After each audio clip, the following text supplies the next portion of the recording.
नमस्कार, राम राम। क्या हाल चाल है मैं तुम लोगों में? Good morning, good morning, good morning. बढ़िया आनंद में हो तुम लोग? हाँ? क्या ऑडियो ऑडियो क्लियर है? क्या आप मुझे सुन पा रहे हैं? सुन पा रहे हैं तो फिर क्लास स्टार्ट करते हैं। सब आनंद में हो? चलो, हमारा इंतजार खत्म हुआ। पहले तो मुझे ये बताओ कि कौन कौन बोल रहा था कि आप सुबह नहीं उठ सकते? पहले तो वो सारे सामने प्रस्तुत हो कि कौन कौन बोल रहा था कि आप सुबह नहीं उठ सकते। मैं सुबह 6 बजे उठा हूँ, है ना। फिर एकदम सही तरीके से जो है मैंने पूरा नाश्ता वास्ता किया है, और फिर मैंने जो है वो पूरा जो है तुम्हारे लिए टॉपिक तैयार किया, और अब मैं तुम लोगों को पढ़ाऊंगा। लेकिन कल जो है वो किसी ने बोला था यूट्यूब पे कि जो है सर आप सुबह की तो रहने दो, आप नहीं उठ पाओगे बिना मतलब जो है वो। हाँ, हमें उठा दोगे और आप नहीं उठ पाओगे। कौन था वो? एक तो मोहित था, एक शायद गीता जी थे या गायत्री जी थे। ओके, जय हिंद, जय हिंद। बहुत बढ़िया। मोहित ने कहा था। ठीक है। तो अब देखो, उठना तो बनता है, क्योंकि जब तुम मेरे संकट के समय मेरे साथ थे, तो तुम्हारे पे संकट है तो मुझे तो साथ आना पड़ेगा। साथ आना पड़ेगा। तो गुड मॉर्निंग। इंडियन पॉलिटिक्स शुरू कर रहे हैं आज से, और आपको संयम बरतना पड़ेगा, और आप कुछ नए ढंग से इंडियन पॉलिटी पढ़ेंगे। मेरा वादा है कि 20 से 1 दिन में आप इंडियन पॉलिटी में कॉन्फिडेंट हो जाएंगे। यह इंडियन पॉलिटी की पहली क्लास है, और हम प्योर डिटेल से इंडियन पॉलिटी पढ़ेंगे। और इस सब्जेक्ट का मैंने पहले तुम लोगों से वादा किया था, इस सब्जेक्ट का मैंने पहले तुम लोगों से वादा किया था। बहुत सारे लोगों ने, कुछ बैच ऐसे भी हैं जिन्होंने पहले भी पढ़ ली है। आवाज़ एकदम तेज है, लेकिन अब क्लासेस ज़्यादा लेनी है तो आवाज़ को थोड़ा सौम्य रखना पड़ेगा, धीर रखना पड़ेगा, है ना। तो अब इंडियन पॉलिटी का जिन जिन को इंतजार था, वो इंडियन पॉलिटी में स्टार्ट कर रहा हूँ। 30 दिन का टारगेट रखना, मतलब 15 अगस्त तक हम इंडियन पॉलिटी कंप्लीट कर लें तो मज़ा आ जाए। और उसके बाद जो है वो आगे और चीज़ें करते रहेंगे। शाम वाली क्लास में तुम्हारी कंटिन्यूटी बन चुकी है। आज जनसंख्या का टॉपिक भी कंप्लीट करवा दूंगा। नए बैच वाले विद्यार्थियों को मेरा यही कहना है कि सुबह की शुरुआत आप इंडियन पॉलिटी के साथ करें।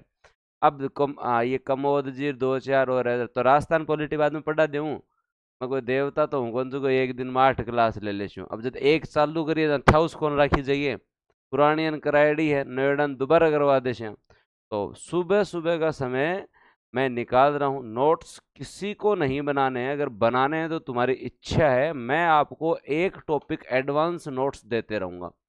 हाँ, बुक्स तो जो है वो आएंगी ऑलमोस्ट नवरात्रा के आसपास है, अभी डिले है बुक्स में, लेकिन मैं दे दूंगा।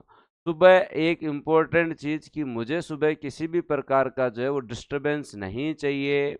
कृपया करके सभी लोग प्रॉपर तरीके से क्लास रहे। सुबह जो है, हाँ, तब समझ में नहीं आई थी तो दोबारा पढ़ा रहे हैं।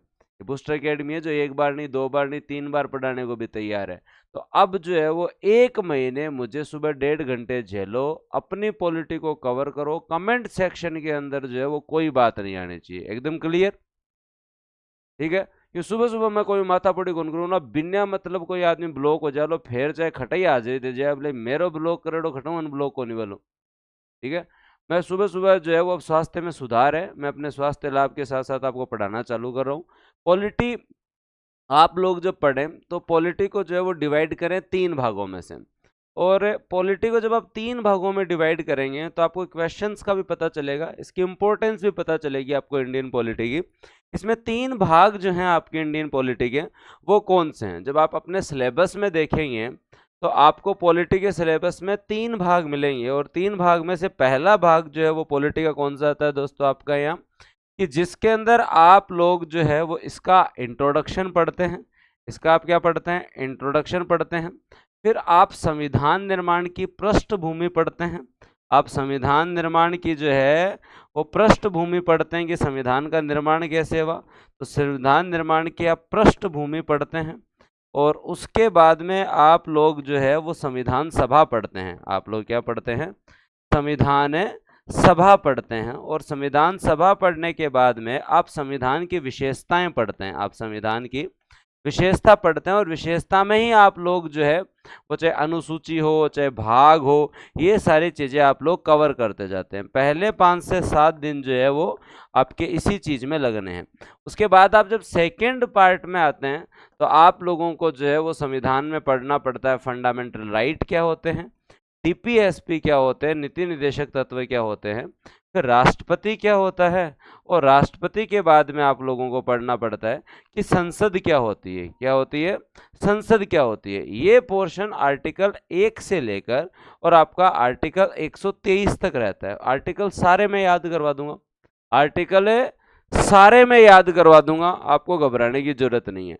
फिर पॉलिटिका थर्ड पोर्शन जो है वो दोस्तों आप लोगों का जो है वो कौन सा है, याद रखें कि इसके अंदर आप लोगों को न्यायपालिका पढ़नी है। क्या पढ़नी है, न्यायपालिका पढ़नी है।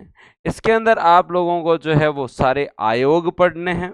आयोग के साथ साथ आप लोगों को विधिक अधिकार पढ़ने हैं। विधिक अधिकार के साथ साथ बहुत सारे टॉपिक और भी आ जाते हैं। फॉर एग्जाम्पल इन टॉपिकों में अगर हम बात करें तो आपके जो है वो भारत का जो है वो आपका पुनर्गठन, आप अगर उसको समझे तो वो पढ़ें, या संवैधानिक प्रावधान में आप जो है वो आपातकालीन प्रावधान पढ़ें, तो आपातकालीन प्रावधान आप लोगों को पढ़ने हैं। उसके साथ साथ संविधान संशोधन अपने आप में बहुत बड़ा टॉपिक है, तो संविधान संशोधन हम लोगों को पढ़ने होते हैं। ठीक है, और भी छोटे छोटे टॉपिक कई जुड़े होते हैं, जैसे एग्जाम्पल गठबंधन सरकारें, गठबंधन सरकार का टॉपिक भी जो है वो आपको सिलेबस में मिलेगा, तो ये भी होता है। अब आपको इतनी चीजें पढ़नी है, ठीक है, हाँ आपको जो है वो क्या पढ़नी है, इतनी चीजें पढ़नी है। और अब मैं आप लोगों से ये बात करूं कि तुम लोग पॉलिटी में सबसे ज्यादा क्या पढ़ते हो वो मुझे बताओ। जब हम पॉलिटी स्टार्ट पढ़ कर रहे हैं तो तुम लोग अपने मन से बताओ कि जो है वो तुम लोग पॉलिटी के अंदर जो है वो सबसे ज्यादा फोकस कौन से पोर्शन पे रखते हो। तो अगर आप मार्केट में पढ़ने वाले सभी विद्यार्थियों से पूछोगे तो वो अधिकतम अपना फोकस पॉलिटी के अंदर इसी पे रखते हैं। अधिकतम फोकस स्टूडेंट जो है वो इसी पे रखते हैं और सारे दिन इसी में लगे रहते हैं, ए और बी पे नहीं रखते हैं। ए को तो तुम महत्वपूर्ण मानते ही नहीं हो, ए को तो तुम जो है वो महत्वपूर्ण मानते ही नहीं हो। एक को तो तुम ये मानते हो कि बस देख लिया रे आर्टिकल जो है वो जल्दी से 12-13 पे चलो, मौलिक अधिकार, नीति निर्देशक तत्व, राष्ट्रपति और संसद, राष्ट्रपति और संसद। और आप ये चीज मान के चलना कि जो भी स्टूडेंट इन पे फोकस करते हैं उन्हें मान के चलना है कि यहाँ से अंक जो आते हैं वो औसत अंक आते हैं। यहाँ से आने वाले सभी प्रश्न जो है वो लगभग विद्यार्थियों के सही हो जाते हैं, लगभग। दिव्या जी मैंने आपसे पूछा कुछ, है ना, शुरू में 5-4 दिन कई लोगों को धीरे धीरे थोड़ी थोड़ी डांट खानी पड़ेगी ताकि धीरे धीरे आदत पड़ जाएगी। मैंने आपसे ये थोड़ी पूछा कि पहले कौन सा करवा दूं। हाँ, तुम किसी रेस्टोरेंट में नहीं बैठे हो कि तुम जो है वो ऑर्डर दोगे कि ये जो है पहले करवा दो और वो करवा दो, और हमें तो स्टार्टर नहीं, पहले सीधा ही गुलाब जामुन ला दो, या सीधे जो है वो दही लेकर आओ, छाछ लेकर आओ। काम अपने हिसाब से होगा, हर सब्जेक्ट की अपनी एक गरिमा होती है और उसी के तहत हम लोग स्टार्ट करेंगे। ठीक है ममता जी, इसके विषय में हम कभी और बात कर लेंगे। जब आज इतना शुभ दिन है तो आप पुराना राग अलाप ना करें और आप जो है वो इस नए सब्जेक्ट पे ध्यान दें और मेरे को 30 दिन दें, पहले इसको कवर कर लो, अगली बार आपकी वो चीज़ भी हो जाएगी। क्योंकि अभी इको सर्वे आ गया है तो सारी चीज़ें जो अपडेट होगी आपको मिल जाएंगी। इको सर्वे अपन नया स्टार्ट करेंगे। हाँ भावेश, ये मेरा कंसर्न है, मैं ये बता दूंगा, दोबारा ये मैसेज जो है वो आपको नहीं करना है ना। तो पहले दिन में डोज दे दूं थे, सही रहो, नहीं बिना मतलब अगर पढ़नो है जो नहीं लाइव रहो, नहीं रिकॉर्डेड क्लास ले लो। क्योंकि मैं एक एक कमेंट पर ध्यान दूँ ताकि थाना ऑफलाइन वाली फीलिंग आवे, और थाना अगर ऑफलाइन वाली फीलिंग लेनी है तो थोड़ा डिसिप्लिन रखना पड़सी। कृष्णा जी आप वो टेक्निकल टीम से बात कर सकते हैं, वो आपको सही जवाब दे देंगे। आगे बात समझ में।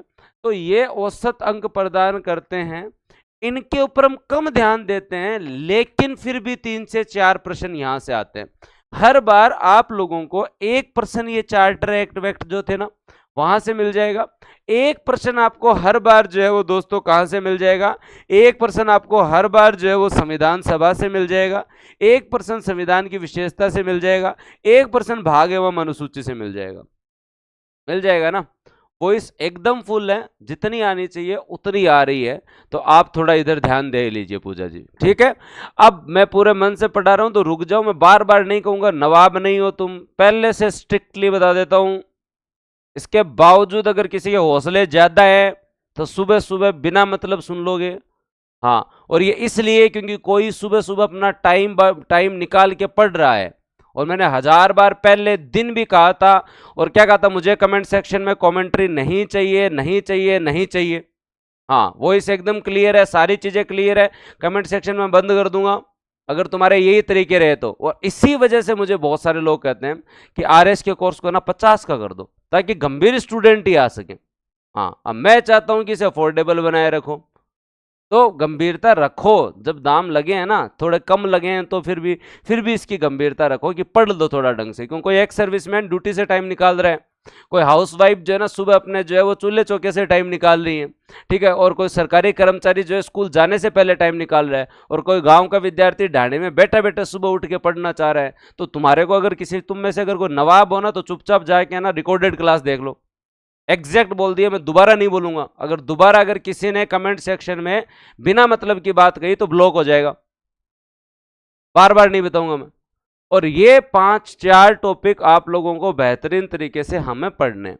उसके बाद में हम ये पढ़ेंगे, यहां से भी 5-6 क्वेश्चन आते हैं, लेकिन आप ये मान के चले कि जब आप प्री देंगे आरएस का और पीएसआई का एग्जाम देंगे, डिप्टी जेलर का आप एग्जाम देंगे, तो एक प्रश्न यहां से मोटा मोटी, एक प्रश्न जो है वो न्यायपालिका से, 2 आयोग से, 1 आपातकाल का, और 1 दोस्तों आपके संविधान संशोधन का। मतलब 8 प्रश्न आपके पास ये हैं, 4 प्रश्न ये हैं। तो अब सबसे पहले पॉलिटी में ये दिमाग लगाना है कि हम लोगों को जो है वो हर चीज को महत्वपूर्ण मानना है, कि केवल इस पे नहीं, इसके साथ साथ भी जो है वो दोस्तों जो है वो हम लोगों को इस पर भी ध्यान देना है। अब अगर हम थोड़ा सा इंट्रोडक्शन, क्योंकि जब हम पॉलिटिक्स स्टार्ट करें तो बेसिक तुम्हें पता होना चाहिए कि संविधान क्यों लेके आए, काम तो पहले ही चल रहा था राजतंत्र में, लोकतंत्र की आवश्यकता क्यों पड़ी, ये जो तुम चलते चलते प्रस्तावना में बात सुनते हो, सामाजिक आर्थिक राजनीतिक न्याय क्या है, तो इसके बारे में पता होना चाहिए।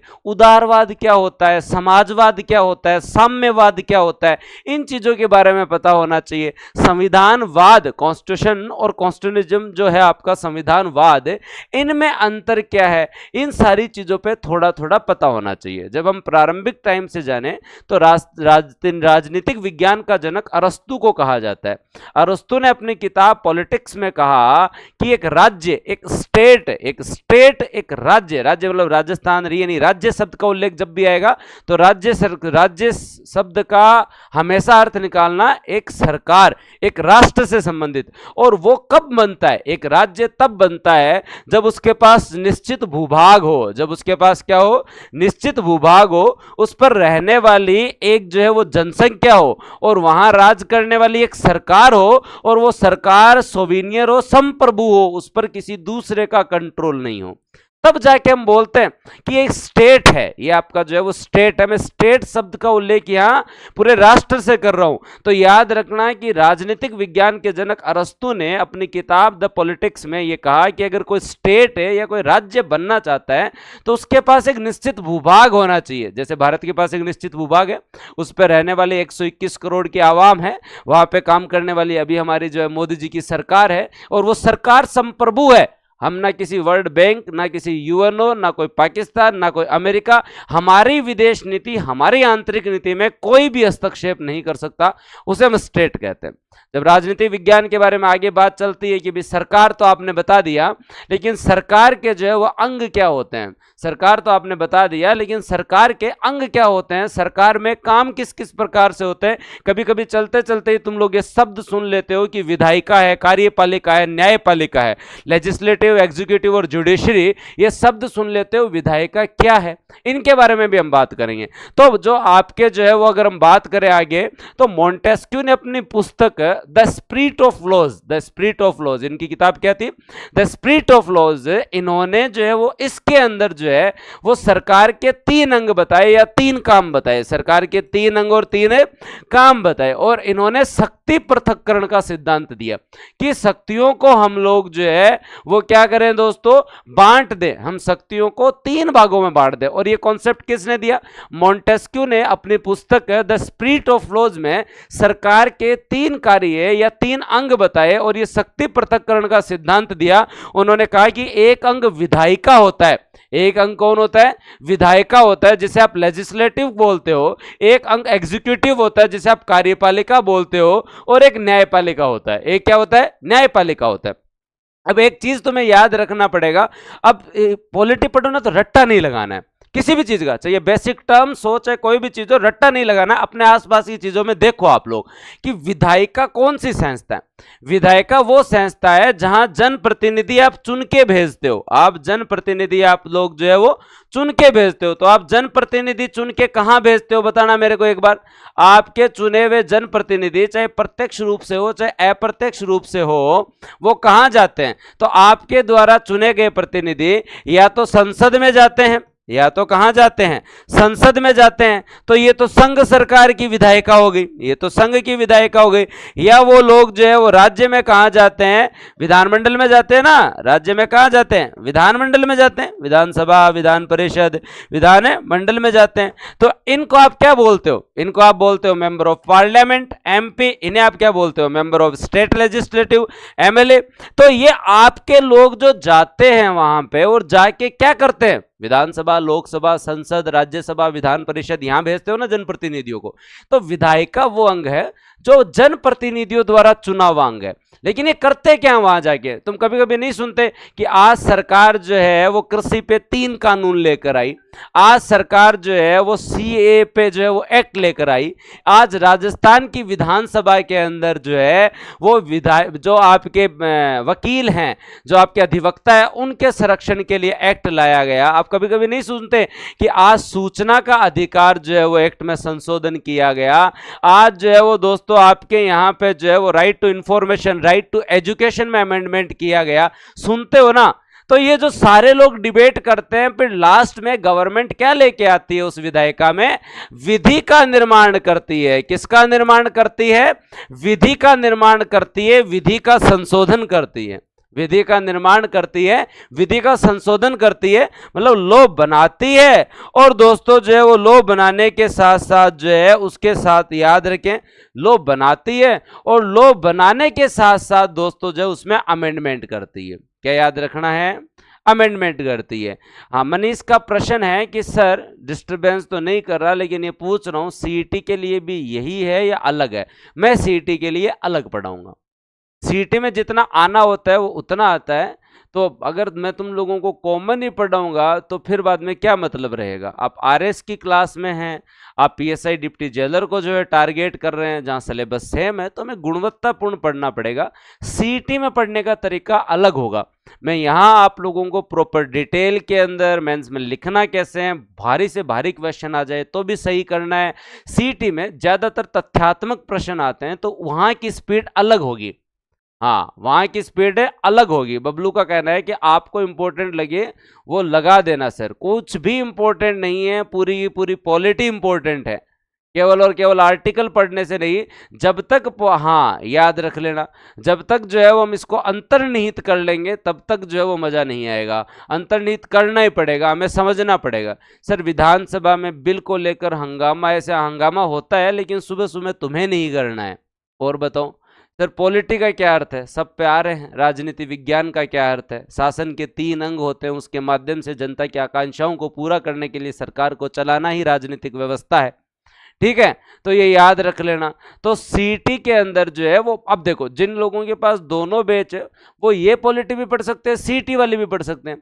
यहाँ जो है वो मोटा मोटी में जो है वो 80 क्लास में कवर करवाऊंगा, वहाँ 40 क्लास में कवर करवाऊंगा। तुम्हें भी ये लगना चाहिए ना, निकल को तुम लोगों को लगेगा कि सर जो है इससे अच्छा तो सीईटी वाले बैच में पढ़ लेते, इतने क्यों लगाए। तो आप लोगों को पॉलिटी एकदम कंफर्ट जोन में अच्छे से करवाई जाएगी, है ना। जिसको पॉलिटी नहीं समझ में आती, 15 दिन में पॉलिटी उसका फेवरेट सब्जेक्ट हो जाएगा, वो तोते की तरह बोलता फिरेगा। लेकिन तुम्हें संयम रखना पड़ेगा, मैं जैसे जैसे याद करवाऊं वैसे वैसे याद करना पड़ेगा। मैं घास नहीं काटूंगा, मैं जल्दी नहीं चलूंगा, मैं सारी चीजें याद करवाऊंगा, तो अंतर होना लाजमी है। हाँ, तुम्हारा प्रश्न तो कहीं गलत नहीं होगा। सीटी से तो हम दुगुना यहाँ पढ़ेंगे, क्योंकि आरएस में डिटेल में पढ़ना पड़ता है, और सीटी में आप स्पीड से पढ़ लेंगे। हाँ, आप लिखना चाहो तो लिख सकते हो। पीडीएफ में आपको दोनों टॉपिक की एक साथ या शाम तक तैयार करवा के दे दूंगा, पीडीएफ के साथ ही आप चलते रहें, ठीक है। हाँ, नोट्स इंग्लिश में भी नहीं मिलेंगे। इंग्लिश नोट्स के लिए आरएस वाले बच्चों को मोटा मोटी जो है वो ज्यादा नहीं तो नवरात्रा तक रुकना पड़ेगा। मैं शब्द बताता जाऊंगा। एक बताया बात है कि आपका पढ़ा हुआ दिमाग में छप जाता है, पर मेरी बात भी दिमाग में छाप लो। अब जो है ना, तुम्हारे कमेंट को रोक लो, ठीक है। नहीं, PRJ हम हमारे अनुसार चलेंगे, तो तुम अभी इधर उधर की चीजों को छोड़ो, आनंद लो 1.5 घंटे का। मैं 9 बजे तक तुम्हें पढ़ा रहा हूं, ठीक है। आगे चलें।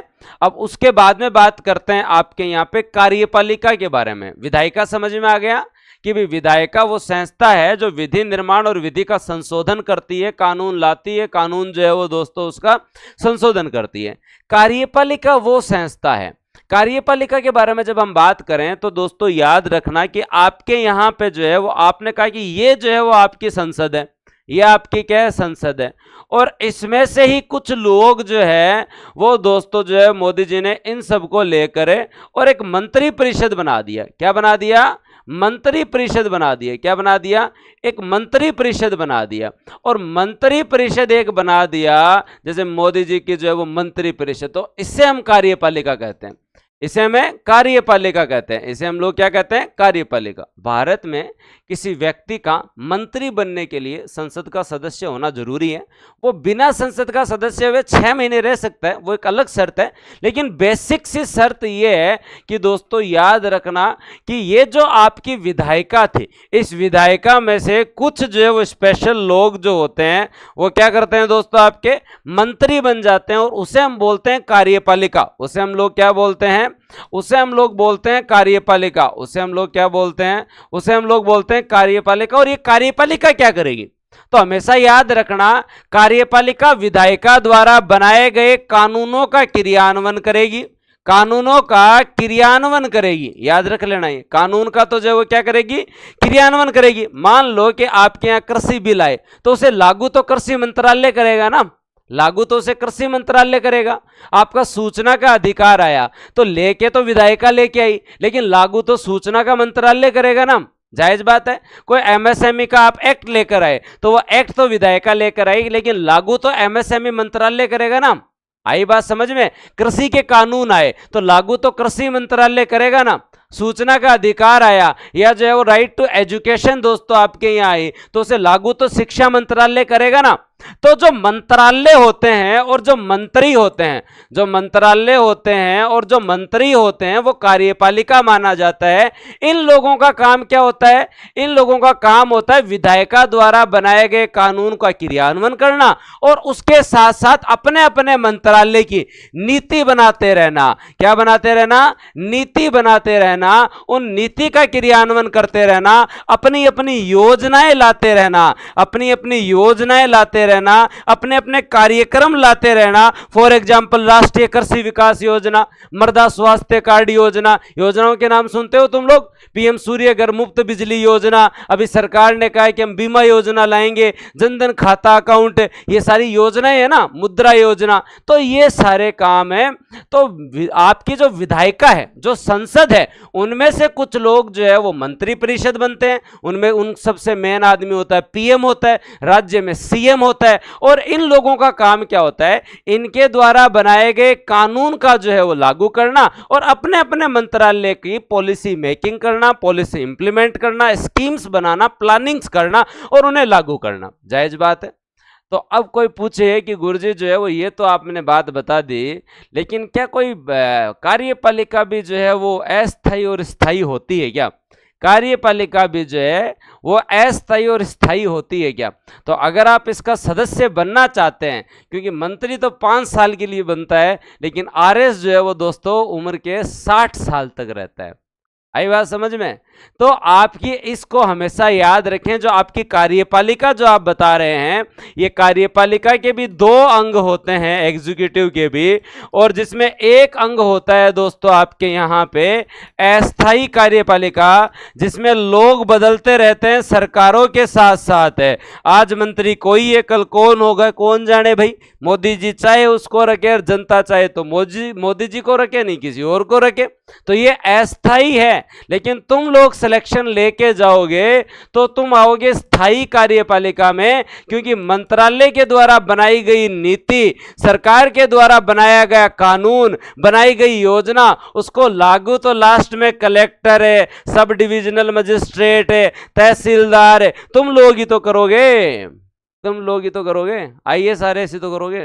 तो कार्यपालिका दिमाग में छपा या नहीं छपा, मैं हाथों हाथ आर्टिकल पे नहीं आ सकता। जब तक पॉलिटी को जीवंत नहीं करोगे, जब तक पॉलिटी को याद करने की बजाय, रटने की बजाय, जब तक पॉलिटी को अंतर्निहित नहीं करोगे, तब जाके जो है ना, तब तक बात नहीं बैठेगी। बात तभी बैठेगी जब दिमाग में छप जाएगा। शुरू में लगेगा कि कईयों को, जो ज्यादा ज्ञानी है उनको लगेगा कि यार ये तो हमें आता ही है, लेकिन जिनको नहीं आता उनके सारे कॉन्सेप्ट क्लियर होने चाहिए, तब जाके मैं आगे बताऊं, तब जाके मैं जो है वो आगे बताऊं। तो ये कार्यपालिका हुई। तो विधायिका और कार्यपालिका के बाद में जब हम आगे चलते हैं तो दोस्तों आगे आती है आपकी न्यायपालिका।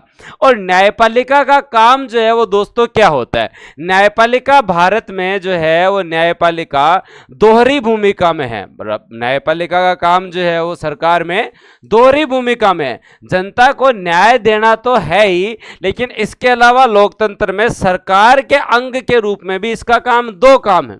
ये दोस्तों जो है वो क्या करती है, मूल्यांकन करती है। और न्यायपालिका मूल्यांकन एवं जांच करती है, लेकिन मूल्यांकन और जांच जो है वो दोनों अंगों की करती है। कैसे करती है दोस्तों, याद रखें, याद रखें कैसे करती है। जो आपकी विधायिका कानून बनाती है, विधायिका द्वारा बनाए गए कानून या विधायिका द्वारा किए गए संशोधन, विधायिका द्वारा बनाए गए कानून या संशोधन संविधान के अनुरूप है या नहीं है, उसकी जांच ये करती है। संविधान के अनुरूप है या नहीं है, उसकी जांच ये करती है। अब मैं इसके एग्जाम्पल दूंगा तुम लोगों को कि हमारी जुडिशरी जो है, हमारी जुडिशरी जो है वो दोस्तों याद रखना कि हमारी जुडिशरी लेजिस्लेटिव मतलब संसद, लेजिस्लेटिव मतलब है संसद या विधानमंडल द्वारा बनाए गए कानून एवं संशोधन की जांच करती है। एग्जाम्पल दूं तुम लोगों को, जब आपके यहाँ जो है जब कानून आए थे कृषि बिल है, तो हमारी न्यायपालिका ने उसके लिए समिति बना दी थी कि ये जो है वो कृषि के कानून सही है या नहीं है। अगर आपको थोड़ा सा बैक में चलो तो एक संविधान संशोधन हुआ था 99 संविधान संशोधन, उसके तहत सरकार न्यायपालिका में नियुक्ति के लिए राष्ट्रीय न्यायिक नियुक्ति आयोग लाना चाहते थे, नेशनल जुडिशियल अपॉइंटमेंट कमीशन लाना चाहते थे, लेकिन न्यायपालिका ने कहा कि ये विधि सम्मत नहीं है, हम खत्म करते हैं, इसे समाप्त करते हैं। कोई चीज संविधान के अनुरूप है या नहीं है, कोई एक्ट संविधान के अनुरूप है या नहीं है, आपने बनाया है वो संविधान के अनुरूप है या नहीं है, उसकी समीक्षा का काम किसका है, उसकी समीक्षा का काम न्यायपालिका का है, उसकी समीक्षा का काम किसका है, न्यायपालिका का है। तो संसद से निकले सारे कानून जितने भी है उन्हें न्यायपालिका उसकी समीक्षा कर सकती है, जुडिशियल रिव्यू कर सकती है। क्या सर ये तो समझ में आया, पर कार्यपालिका के कार्यों का मूल्यांकन कैसे करेगी, कार्यपालिका के कार्यों का मूल्यांकन, तो कार्यपालिका के कार्यों का मूल्यांकन तो न्यायपालिका हर दिन हर कदम पे करती है। कार्यों का मूल्यांकन तो कैसे करती है, जब आप देखेंगे तो दोस्तों कार्यपालिका के कार्यों का मूल्यांकन भी न्यायपालिका करती है। सरकार ने अगर कोई टैक्स सही नहीं लगाया, सरकार ने अगर कोई टैक्स सही नहीं लगाया तो न्यायपालिका उसको रिव्यू कर सकती है। सरकार की कोई पॉलिसी सही नहीं है तो न्यायपालिका उसको रिव्यू कर सकती है। सरकार के किसी अधिकारी का कोई काम अपने अधिकार क्षेत्र से बाहर है तो न्यायपालिका रिव्यू कर सकती है। कोई केंद्र सरकार चलती चलती राज्य सरकार के कोई मामले पे कानून बना दे या नीति बना दे तो रिव्यू कर सकती है। राज्य सरकार कोई केंद्र वाले के ऊपर जो है वो क्या नीति बना दे तो रिव्यू कर सकती है। सरकारी अधिकारी द्वारा किए गए काम का रिव्यू कर सकती है, सरकार द्वारा किए गए काम का रिव्यू कर सकती है। तो भारतीय न्यायपालिका जो है वो दोस्तों आपके यहां विधायिका और कार्यपालिका दोनों के कार्यों का मूल्यांकन करती है। और मैं आप लोगों से एक ही प्रश्न पूछना चाहता हूं कि भारत के अंदर जो है वो सर्वोच्च कौन है? भारत के अंदर जो है वो सर्वोच्च कौन है? क्या भारत के अंदर विधायिका सर्वोच्च है? क्या भारत के अंदर कार्यपालिका सर्वोच्च है? क्या भारत के अंदर न्यायपालिका सर्वोच्च है? क्या भारत में न्यायपालिका सर्वोच्च है? जल्दी से कमेंट सेक्शन में अपना जवाब दीजिए भाई साहब, जल्दी से। हाँ बताओ कौन सर्वोच्च है? भारत में सबसे ज्यादा ऊपर कौन है? अपेक्स कौन है? सबसे महत्वपूर्ण कौन है? सभी के सवालों के सभी के जवाब जो है वो एक हिसाब से गलत आ रहे हैं। एक है मतलब फुल तरीके से गलत आ रहे हैं। सुबह सुबह तुम लोगों ने 30 मिनट पढ़ने के बाद में एक प्रश्न पूछा और तुमने अपनी बेसिक नॉलेज का जो है वो दोस्तों उपयोग नहीं किया। भारत में सर्वोच्च जो है वो संविधान है। भारत में सर्वोच्च क्या है? संविधान है, और संविधान से ऊपर कुछ नहीं है। संविधान ही सबसे सर्वोच्च है। ये हमारा सर्वोच्च दस्तावेज है, और इसी से न्यायपालिका को पावर मिलती है, इसी से विधायिका को पावर मिलती है, इसी से कार्यपालिका को पावर मिलती है। ऐसे प्रश्न हम लोग गलत कर देते हैं, ऐसे प्रश्न हम लोग गलत कर देते हैं। केवल 2 स्टूडेंट्स ने सही बताया। तो एकदम इंटरेस्टिंग तरीके से पढ़ाऊंगा, टेंशन लेने की कोई जरूरत नहीं है तुम लोगों को। हर जगह जहां तुमसे गलती होने की संभावना होगी उसे मैं जो है वो सुधारने की कोशिश करूंगा, है ना। सुबह सुबह तुमने एक प्रश्न गलत कर दिया कि सर आपने ऑप्शन ही नहीं दिया। मैं क्यों दूं ऑप्शन? ये तो तुम्हें समझना चाहिए कि जो है वो हमारे यहाँ सबसे ऊपर क्या है यार। मतलब आप देख रहे हो जो है वो पूरा चुनाव प्रचार देखा है, संविधान संविधान संविधान। आपने लोकसभा राज्यसभा की कार्यवाही देखी है, सब लोग शपथ ले रहे हैं संविधान संविधान संविधान। तो उससे ज्यादा और क्या चाहिए? हाँ उससे ज्यादा और क्या चाहिए? तो याद रखें, संविधान की व्याख्या का अधिकार न्यायपालिका के पास है, और न्यायपालिका खुद अपने निर्णयों का रिव्यू कर सकती है। न्यायपालिका के काम का रिव्यू जो है वो सरकार नहीं कर सकती, याद रख लेना। तो ये बताओ मुझे कि दिमाग में किस किस को कितना छपा कि ये जो हम लोगों ने अभी पढ़ा कि शक्ति पृथक्करण के सिद्धांत में 3 चीजें होती हैं। विधायिका का जो काम होता है वो क्या होता है? ऐसी राजनीतिक व्यवस्था जो कानून एवं नीतियों को बनाने के लिए काम करती हो। संघ की विधायिका क्या है दोस्तों? आपके यहाँ पे राज्यसभा, लोकसभा और राष्ट्रपति को मिलकर बनती है। राज्य की विधायिका विधानमंडल, विधान परिषद, राज्यपाल को मिलकर बनती है। अब यहां फिर एक प्रश्न मैं आप लोगों को कर रहा हूं कि संघ की संसद जो है, संघ की संसद जो है या संघ की विधायिका जो है वो 3 लोगों से मिलकर बनती है। ये तो तुम लोगों ने पढ़ा कि लोकसभा, राज्यसभा, लेकिन राष्ट्रपति के साइन के बिना कोई भी कानून जो है वो लागू नहीं होता।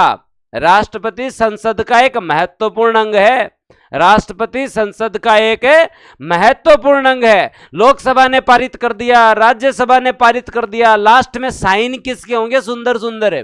तो जब तक राष्ट्रपति साइन नहीं करता तब तक कोई कानून लागू नहीं होता, तब तक अमेंडमेंट नहीं होता। तो ये यूपीएससी में आया हुआ प्रश्न है कि संसद में कौन कौन से घटक शामिल है? क्या 1 या 1 और 2 दोनों, या दोस्तों 1 और 3, या 1 2 3, या 1 2 3? ये यूपीएससी आईएएस में आया हुआ क्वेश्चन है कि दोस्तों जो है वो संसद में कौन कौन से अंग शामिल है। तो याद रखना, लोकसभा राज्यसभा के बाद में राष्ट्रपति जब तक साइन नहीं करता तब तक काम नहीं चलता, तब तक काम है नहीं चलता। बेसिक बेसिक, तुम आर्टिकल वार्टिकल में मत जाओ। हाँ मैं जब अभी तुम पढ़ोगे तब तुम्हें पता चल जाएगा। पॉलिटी में ठीक ठाक पढ़ा लेता हूँ, तुम्हें जो है वो बहुत आनंद आएगा, मेरा पक्का वादा है। मैं याद भी करवा दूंगा, कॉन्सेप्ट भी क्लियर करवा दूंगा, बस तुम्हें संयम बरतना पड़ेगा। तुम्हें 1% भी जो है ना ये कभी रिग्रेट नहीं होगा। तुम चाहे कितनी भी भारी फीस दे देते, लेकिन हम लोग इस फीस में भी इतना जस्टिफाई कर देंगे तुम्हें आनंद आ जाएगा। तो बस केवल और केवल पेशेंस रखना।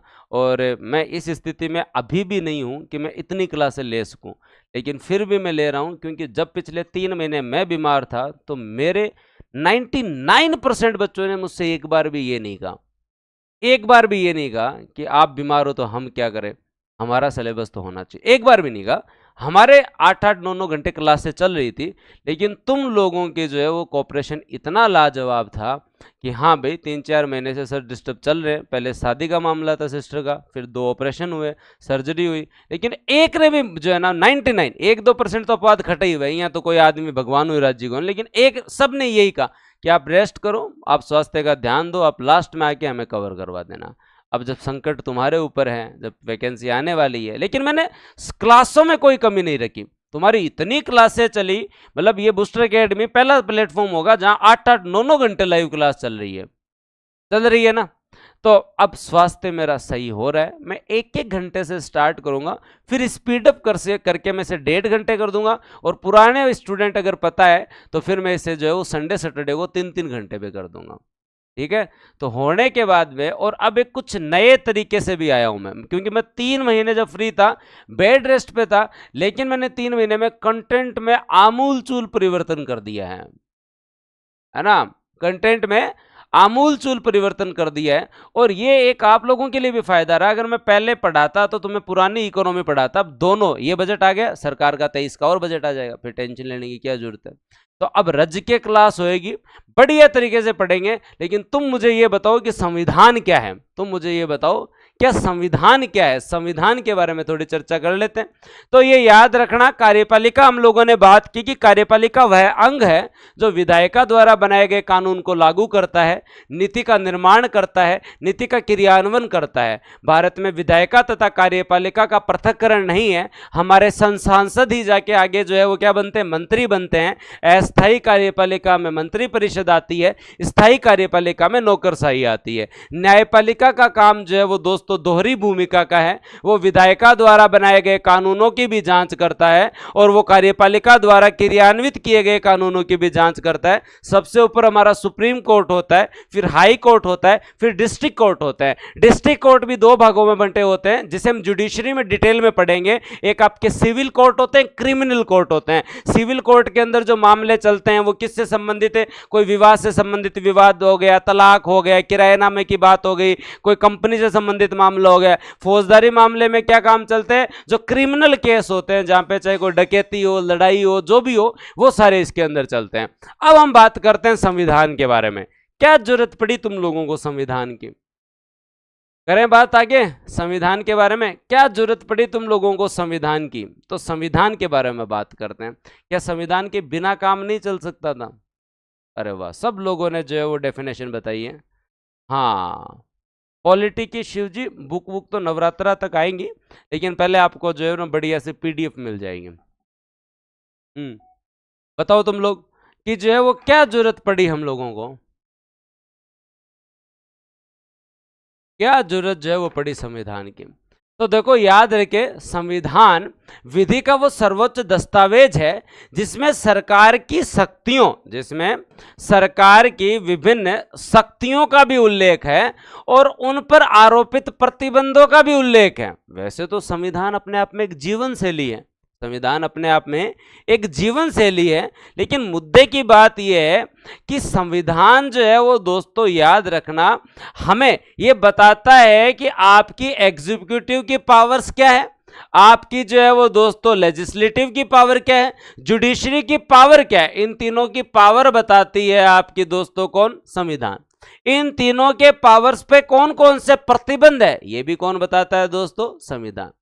तो मेरे को ये बताओ, संविधान की आवश्यकता क्यों पड़ी, संविधान की आवश्यकता क्यों पड़ी। एक बहुत सही बात बताई, संविधान हमें जो है वो फिर और भी बहुत सारी चीजें देता है, और वो चीजें अपने आप मिलती है आप लोगों को संविधान के माध्यम से। चाहे वो आपके मूल अधिकार हो, चाहे नीति निदेशक तत्व हो, चाहे आपको जो है वो वोट देने का अधिकार हो, आपके जीवन की स्वतंत्रता हो, समानता हो, बंधुता हो, ठीक है, गरिमा की बात हो, शोषण के विरुद्ध अधिकार हो, ये सारी चीजें अंतर्निहित है। हम संविधान के एक बड़े एस्पेक्ट को हम लोग समझ रहे हैं। क्या संविधान है, इसके लिए जरूरत पड़ी, क्यों जरूरत पड़ी कि संविधान व्यक्ति में जो है वो दोस्तों कभी भी शक्तियां किस में निहित नहीं होनी चाहिए, व्यक्ति में निहित नहीं होनी चाहिए। अगर शक्तियां व्यक्ति में निहित हुई ना तो वो दुरुपयोग करेगा ना। अगर सारी शक्तियां तुम्हें दे दें तो तुम दुरुपयोग कर सकते हो, तुम्हारे ऊपर कोई नहीं है। राजतंत्र में क्या हुआ करता था, शक्तियां व्यक्ति में निहित होती थी। वो व्यक्ति चाहे जितना कल्याण कर सकता था, लेकिन वो व्यक्ति चाहे जितना जो है वो दोस्तों शोषण भी कर सकता था। तो अगर व्यक्ति में शक्तियां निहित होंगी तो इससे दूसरे व्यक्ति की स्वतंत्रता खतरे में पड़ जाएगी। इससे शासन जो है वो बल के आधार पे चलेगा कि इसकी शक्तियां छीन लो अब मैं राजा, इसकी शक्तियां छीन ली अब मैं राजा, ये आदमी ये काम करेंगे, ये आदमी ये काम करेंगे। संविधान से पहले यही तो था, संविधान से पहले यही तो था कि व्यक्ति में जो है वो शक्तियां निहित होती थी, और व्यक्ति जो है वो दोस्तों शोषण भी कर सकता है, कल्याण भी कर सकता है, और एक दूसरे लोग जो है वो शक्ति छीनने का प्रयास करेंगे। हमारे यहाँ सरकार बनने का प्रयास होता है, हमारे यहाँ सरकार बनने का प्रयास होता है, लेकिन कभी भी भारत में तानाशाही नहीं आ सकती, क्योंकि संविधान सबसे ऊपर है, सरकार ऊपर नहीं है, संविधान सबसे ऊपर है। तो संविधान की आवश्यकता आधुनिक समय में क्यों पड़ी कि शक्तियां व्यक्ति में निहित नहीं होनी चाहिए, क्योंकि अगर व्यक्ति में शक्तियां निहित हुई तो वो दूसरे की स्वतंत्रता को खतरे में डालेगा, शासन को बल के आधार पर संचालित करेगा। इसलिए हमने एक दस्तावेज बनाया, संविधान है, और वो दस्तावेज जो आपका संविधान का जो दस्तावेज है वो संविधान द्वारा शक्तियों को सीमित किया जाता है, चाहे व्यक्ति के अधिकार हो, चाहे सरकार के अधिकार हो, चाहे न्यायपालिका के अधिकार हो, उन्हें प्रतिबंधित किया जाता है, उन्हें विभाजित किया जाता है, उन्हें प्रतिबंधित किया जाता है और उन्हें विभाजित किया जाता है।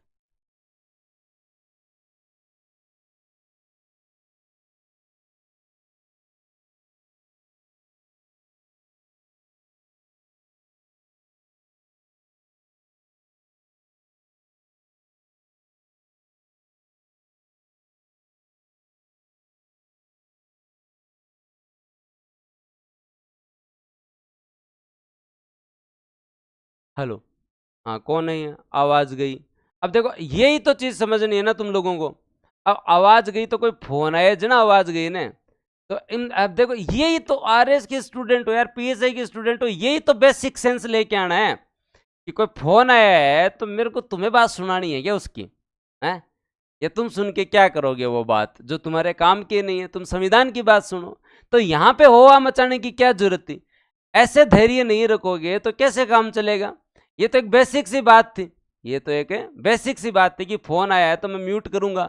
तो कोई इतनी महत्वपूर्ण बात थी क्या जो जिससे तुम लोग चूक गए? बस यही तो समझना है, यही तो अफरा-तफरी नहीं बचानी कमेंट सेक्शन में, यही तो अपने लक्षण नहीं दिखाने। अब एक ने बोला उसका नाम नहीं लूं, तभी मैंने तुम लोगों को आपस में कमेंट नहीं देखने दे रहा। क्यों नहीं देखने दे रहा? अब बिना मतलब किसी को जो है वो ऐसे लो फील हो जाएगी, सर आपने हमें ये कह दिया। तो लो फील करवाना मेरा उद्देश्य नहीं है, मेरा उद्देश्य इतना सा है कि आगे तुम लोग जो है ना थोड़ा संयम रखो, है ना। हाँ, कल को मैं चाय पीऊंगा, सर चाय आई है ऑनलाइन सबको पिला दो। अब ऑनलाइन कैसे पिलाएं भाई तुम लोगों को चाय, है ना। तो थोड़ा सा पैसेंस रखो, हाँ ध्यान रखो इधर। तो याद रखें, तो संविधान की आवश्यकता क्यों पड़ी? अब कभी कभी तुम लोग सोचते हो संविधान कितने प्रकार के होते हैं। एक लिखित संविधान होता है, एक अलिखित संविधान होता है। एक लिखित संविधान होता है, एक अलिखित संविधान होते हैं। तो अब जब मैंने पिछले बैच में पढ़ा रखा तो गुरुजी मैं कह रहा भाई बताना अलिखित संविधान क्या होता है। कहा गुरुजी लिखते नहीं है, याद करे फिरते हैं। मैं कहा वाह तू नवाब है, ऐसे याद करे कौन फिरता है भाई? याद करे कोई करता है क्या? याद कर सकता है क्या कोई संविधान को? इतने बड़े संविधान को, जैसे कहते हैं ब्रिटेन में अलिखित संविधान है, तो क्या ब्रिटेन वालों ने 5-4 आदमी रख रखे हैं जो है वो संविधान को याद किए घूम रहे हैं? बस उनको कभी पूछ लो, सुबह उठते 100 आर्टिकल, शाम को 100 आर्टिकल, बाद में 100 आर्टिकल। एक आदमी ने पूरी संसद रट रखी है, एक आदमी ने पूरे मूल अधिकार रट रखे, एक आदमी ने आपातकालीन प्रावधान रट रखे। ऐसा तो नहीं होगा। संविधान 2 प्रकार के होते हैं, एक लिखित होते हैं और एक अलिखित होते हैं। एक लिखित होते हैं और एक अलिखित होते हैं। लिखित संविधान का मतलब होता है एक निश्चित समयावधि में संविधान सभा द्वारा लिखित संविधान को तो हम लिखित संविधान कहते हैं। मतलब किसी देश के अंदर एक निश्चित समय में 2-3 साल लगे, 4 साल लगे, जितने भी लगे, लेकिन उन्होंने प्रॉपर तरीके से एक डेडिकेशन के साथ एक इंस्टीट्यूट बनाया, जैसे कॉन्स्टिट्यूशनल असेंबली कहते हैं। वहां पे कुछ लोग बैठे और उन्होंने संविधान का निर्माण किया, तो उसे तुम क्या बोलते हैं? लिखित संविधान बोलते हैं। लेकिन कुछ देशों के अंदर संविधान सभाएं नहीं बनी, वहां परंपराओं से संविधान बना। वहां क्या बना? परंपराओं से। 400-500 साल लगे, पहले उन्होंने मूल अधिकार देखे, फिर डीपीएसपी देखे, फिर उन्होंने संसद का मामला देखा। वो लिखते तो रहे, ऐसा नहीं कि उन्होंने नहीं लिखा, ऐसे तो याद कैसे होता। अलिखित संविधान का मतलब क्या होता है, वहां पे कोई संविधान सभा नहीं बनी, वहां कोई एक निश्चित समय अवधि में जो है वो संविधान नहीं बना, वहां क्या बना दोस्तों, परंपराओं से संविधान बना, तो उसे हम क्या बोल देते हैं, अलिखित संविधान। तो लिखित संविधान से तात्पर्य है संविधान जो है वो दोस्तों किसी संविधान सभा के द्वारा एक निश्चित समय में बनाया जाए तो उसे हम लिखित संविधान कहते हैं। जैसे सबसे पहले अमेरिका वालों ने बनाया था, फिर भारत की भी संविधान सभा बनी और उन्होंने संविधान बनाया। अलिखित संविधान का मतलब है किसी संविधान सभा ने नहीं बनाया है, यह परंपराओं के द्वारा विकसित हुआ है। जैसे ब्रिटेन, कनाडा, इजराइल, वहां धीरे धीरे बनता रहा, वहां धीरे धीरे टाइम पीरियड के साथ साथ धीरे धीरे बनता रहा। उन्होंने कोई अलग से कॉन्स्टिट्यूशन असेंबली नहीं बनाई, उसकी पहली बैठक नहीं हुई, उसकी तीसरी बैठक नहीं हुई, कॉन्स्टिट्यूशन असेंबली के अंदर जो चर्चाएं नहीं, वहां धीरे धीरे जैसे ब्रिटेन में धीरे धीरे राजतंत्र के साथ ही कॉन्स्टिट्यूशन बनता रहा। तो ये दो कॉन्सेप्ट किस किस को क्लियर, ये दो कॉन्सेप्ट किस किस को क्लियर कि संविधान का अर्थ क्या है। संविधान विधि का सर्वोच्च दस्तावेज है जो सरकार के विभिन्न अंगों की शक्तियों को प्रतिबंधित भी करता है और शक्तियां देता भी है। संविधान की आवश्यकता क्यों पड़ी, कि संविधान की आवश्यकता इसलिए पड़ी कि शक्तियां जो है वो व्यक्ति में निहित नहीं होनी चाहिए। व्यक्ति में निहित अगर शक्तियां हुई तो इससे दोस्तों जो है स्वतंत्रता खतरे में पड़ेगी, बल के आधार पर शासन चलेगा, निरंकुशता आएगी, तानाशाही आएगी। इसलिए हम लोगों ने संविधान में हर अंग की शक्तियां बताई गई है, उन्हें सीमित किया गया, प्रतिबंधित किया गया, विभाजित किया गया है। बताओ किस किस को क्लियर आ गया समझ में। चलो आगे, इंटरेस्ट भी डेवलप हो रहा है क्या पॉलिटी में। एक तो पहले लोगों की पॉलिटी पढ़ी हुई होगी, कुछ नयापन सा लग रहा है पॉलिटी में। हाँ, मोहित का बोलना है कि मनुष्य की आदत होती है ताकतवर होने के बाद दूसरे को दबाना, और इसकी आदत है क्लास में चलते चलते कहीं पे भी कुछ भी ज्ञान लपेट देना। इसकी पक्की आदत है भाई साहब, तुम इसके कमेंट नहीं देख रहे हो। इसका भाई जितना सिंसियर उतना ही ज़्यादा ये आदमी जो है, सोहित मेरा ही स्टूडेंट है जो भी मेंस दे रहा है, और इस बार मेरे को पूरी उम्मीद है कि उसका सिलेक्शन होगा, ठीक है। और एक ये है, इसको हर क्लास के अंदर जो है ना, मतलब दिखना है कि मेरे को कोई जान जाए, बस मेरे को जाने तो कैसे जाने, कि मैं कमेंट सेक्शन में ज्ञान लपेट दूँ, तो तेरा नंबर लगेगा बहुत जल्दी। तो कृपया करके जो है ना व्यर्थ बातें ना करो। ये जो कोटेशन है ना, ये सबके पास है ऐसे, सुबह सुबह सबको पता है सफलता का आधार मेहनत है, सबको पता है मनुष्य जो है वो सफलता का आधार मेहनत है। तो ये ज्ञान यहाँ नहीं, ज्ञान देने के लिए मैं हूँ तुम लोगों को। या तेरा सब्सक्रिप्शन ले लें, बता तेरे पास कोई कोर्स वोर्स है तो बता, फिर तेरा और एडमिशन ले लें, हम सुबह सुबह तेरे से आधे घंटे ज्ञान ले लें। हाँ चलें आगे, आगे बात करते हैं। संविधान के जो है वो दोस्तों प्रकार हमने पढ़े, तो संविधान के काम क्या होता है। संविधान नियमों का समूह है। संविधान जो है वो दोस्तों जो है वो सरकार कैसे चलेगी वो बताता है। संविधान नागरिकों को अधिकार देता है। संविधान एक न्यायपूर्ण समाज की स्थापना करता है। ये संविधान का उद्देश्य है कि वो नियमों का एक समूह है जो है वो दोस्तों समन्वय स्थापित करवाता है। संविधान जो है वो दोस्तों शक्तियों का उल्लेख करता है, नागरिकों को अधिकार देता है, एक न्यायपूर्ण समाज बनाता है। अब हम बात करते हैं महत्वपूर्ण शब्दावली के बारे में। जब इतना पढ़ा तो आज जो है वो 4-5 चीजें तो और पढ़ने की जानी पड़ेगी। फिर कल मैं तुम लोगों को एक इंटरेस्टिंग टॉपिक पढ़ाऊंगा जिससे तुम लोग हमेशा भागते रहते हो, और एक ऐसा टॉपिक है जिसे 70% लोग पढ़ते नहीं है, 30% लोग गंभीरता से नहीं पढ़ते। बताओ वो कौन सा टॉपिक है, बताओ दो कमेंट सेक्शन में। एक ऐसा टॉपिक है जो 2 सब्जेक्ट के बीच फंसा हुआ है, जहां से एक प्रश्न आता है लेकिन 70% स्टूडेंट तो पढ़ते नहीं, 30% पढ़ते हैं तो उसे गंभीरता से नहीं पढ़ते। बताओ उस सब्जेक्ट का उस टॉपिक का नाम क्या है, उस टॉपिक का नाम क्या है। हाँ, संविधान सभा, प्रस्तावना, संविधान के फीचर्स। हाँ, कुछ लोगों ने सही बताया है। संविधान की ऐतिहासिक पृष्ठभूमि, जब हम लोग जो है वो 1771 के एक्ट से चलेंगे और हम 1947 के स्वतंत्रता अधिनियम तक आएंगे, इसे समझना बहुत जरूरी है, इसे समझना बहुत जरूरी है। एक प्रश्न आता है ये, और ये प्रश्न क्यों नहीं सही होता बच्चे का, कि हिस्ट्री वाला टीचर सोचता है कि ये तो जो है वो पॉलिटी वाला पढ़ा देगा। हिस्ट्री वाला टीचर सोचता है कि ये पॉलिटी वाला पढ़ा देगा। पॉलिटी वाला टीचर समझता है कि ये तो हिस्ट्री वाले ने पढ़ा ही दिया होगा, ये तो हिस्ट्री वाले ने पढ़ाई दिया होगा, क्योंकि अगला 1947 तक स्वतंत्रता जो है तक ला के छोड़ा है, तो उसने ये तो पढ़ाई होगा। और इस चक्कर के अंदर बच्चा सोचता है कि ये महत्वपूर्ण है ही नहीं, बच्चा सोचता है कि ये महत्वपूर्ण है ही नहीं। सिंपल चीज है, रेगुलेटिंग एक्ट से लेकर 1947 का हमारा इंडिपेंडेंस एक्ट जो है, वहां तक ये टॉपिक ही अटका हुआ है, ये टॉपिक ही अटका हुआ है। और ऋतुराज जी भी आई सोची होली कि पॉलिटियाला पढ़ा देसी, और जाखड़ सर भी आई सोची होगी कि जो है वो ऋतुराज जी पढ़ा दी हो लो। तो मैं वो सारी चीज़ें समझता हूँ जो एक स्टूडेंट के लिए समस्याएं हैं और जिनका समाधान जरूरी है, तो वो समाधान हम करेंगे। फिर और मैं किस चीज़ के लिए हूँ, और ये सबसे झिलाने वाला टॉपिक है, ऐसा टॉपिक है जिसमें आदमी का मन ही नहीं करता कि यार कौन पढ़े, क्योंकि इसमें तुम लोग रट्टा लगाते हो, सीक्वेंस नहीं देखते। एक इंटरेस्टिंग कहानी बननी चाहिए तुम लोगों के लिए कि आपका पहला रेगुलेटिंग एक्ट आया, उसके अंदर जो है पहले एक गवर्नर और 4 जो है वो परिषद में लोग थे, उन 4 परिषद में से एक आदमी जो है वो फ्रांसीसी था, उसका जो है वो उसका नाम फ्रांसीसी था, ब्रिटेन का था। तो वो आदमी आके वॉरेन हेस्टिंग को काम ही नहीं करने दे रहा, वो क्योंकि उसको लगता था वॉरेन हेस्टिंग बहुत ही निहायत ही भ्रष्टाचारी आदमी है, इसका काम भारत में केवल और केवल पैसे कमाना है, तो वो जो है ना वो उसको काम ही नहीं करने देता था। इसलिए हमें पिट्स इंडिया एक्ट लाना पड़ा। और पिट्स इंडिया एक्ट हमें क्यों लाना पड़ा, क्योंकि वहां पे जाके हमने परिषद में एक मेंबर जो है वो दोस्तों जो है वो कम किया और उसके साथ साथ गवर्नर को पावर दी। उसका कारण ये था, एक एक्ट ऑफ सेटलमेंट आता है आपके यहाँ 81 के अंदर, वो क्यों आता है, तो वो आपका जो है वो दोस्तों जो है वो एक्ट क्यों आता है उसके बारे में, 1773 का रेगुलेटिंग एक्ट, वो क्यों आता है। उस समय सुप्रीम कोर्ट और जो है गवर्नर जनरल में लड़ाई चल रही थी, ठीक है। उसके बाद में अगला एक्ट आता है, वो क्यों आता है, फिर कंपनी और ब्रिटेन में लड़ाई चलने लग जाती है, कंपनी और ब्रिटिश सरकार में लड़ाई चलने लगती है, तब वो एक्ट लेकर आते हैं। फिर एक आगे एक्ट आता है, वो क्यों आता है कि वो जो है वो दोस्तों आपके जो है वो बंगाल के गवर्नर जनरल और बंबई मद्रास उनके गवर्नर जनरल के अंदर कुछ विवाद होने लगते हैं। तो हमें समझना पड़ेगा, हमें समझना पड़ेगा और एक इंटरेस्ट के साथ समझना पड़ेगा, एक इंटरेस्ट के साथ समझना पड़ेगा। तो दोस्तों इसके लिए हम ये टॉपिक कल पढ़ेंगे और बहुत अच्छे तरीके से पढ़ेंगे, बहुत अच्छे तरीके से पढ़ोगे। तैयार हो ना तुम लोग इस टॉपिक के लिए। और ये टॉपिक अगर तुमने अंतर्निहित कर लिया ना, 1% पक्का सही है, चाहे 1909 का एक्ट आए, 19 का है, 35 का है, 92 का है, 61 का है, 57 का है, कोई सा भी एक्ट आए, भले 58 का है, कोई सा भी एक्ट आए, चाहे 53 का है, 33 का है, 13 का है, लेकिन इंटरेस्ट होना चाहिए, कल मुझे ये पढ़ना, कल मुझे ये पढ़ना। अब हम कुछ चलते हैं आगे और कुछ शब्दावली पढ़ते हैं। तो फिर बाद में लोकतंत्र की क्या जरूरत पड़ी, फिर अगर आप लोग बात ही कर रहे हैं कुछ शब्दावली पे, अगर हम लोग चलें, लोकतंत्र की क्या जरूरत है, डेमोक्रेसी क्या है, तुम अपने जो है वो बताओ भाई कमेंट सेक्शन में, डेमोक्रेसी है क्या। हाँ सर, सर जी आप तो 9 बजे तक पढ़ाने वाले थे, तो पढ़ाऊंगा निर्मा जी, यही तो है, जल्दी रिएक्ट कर देना, जीवन में इसी से तो बचना है।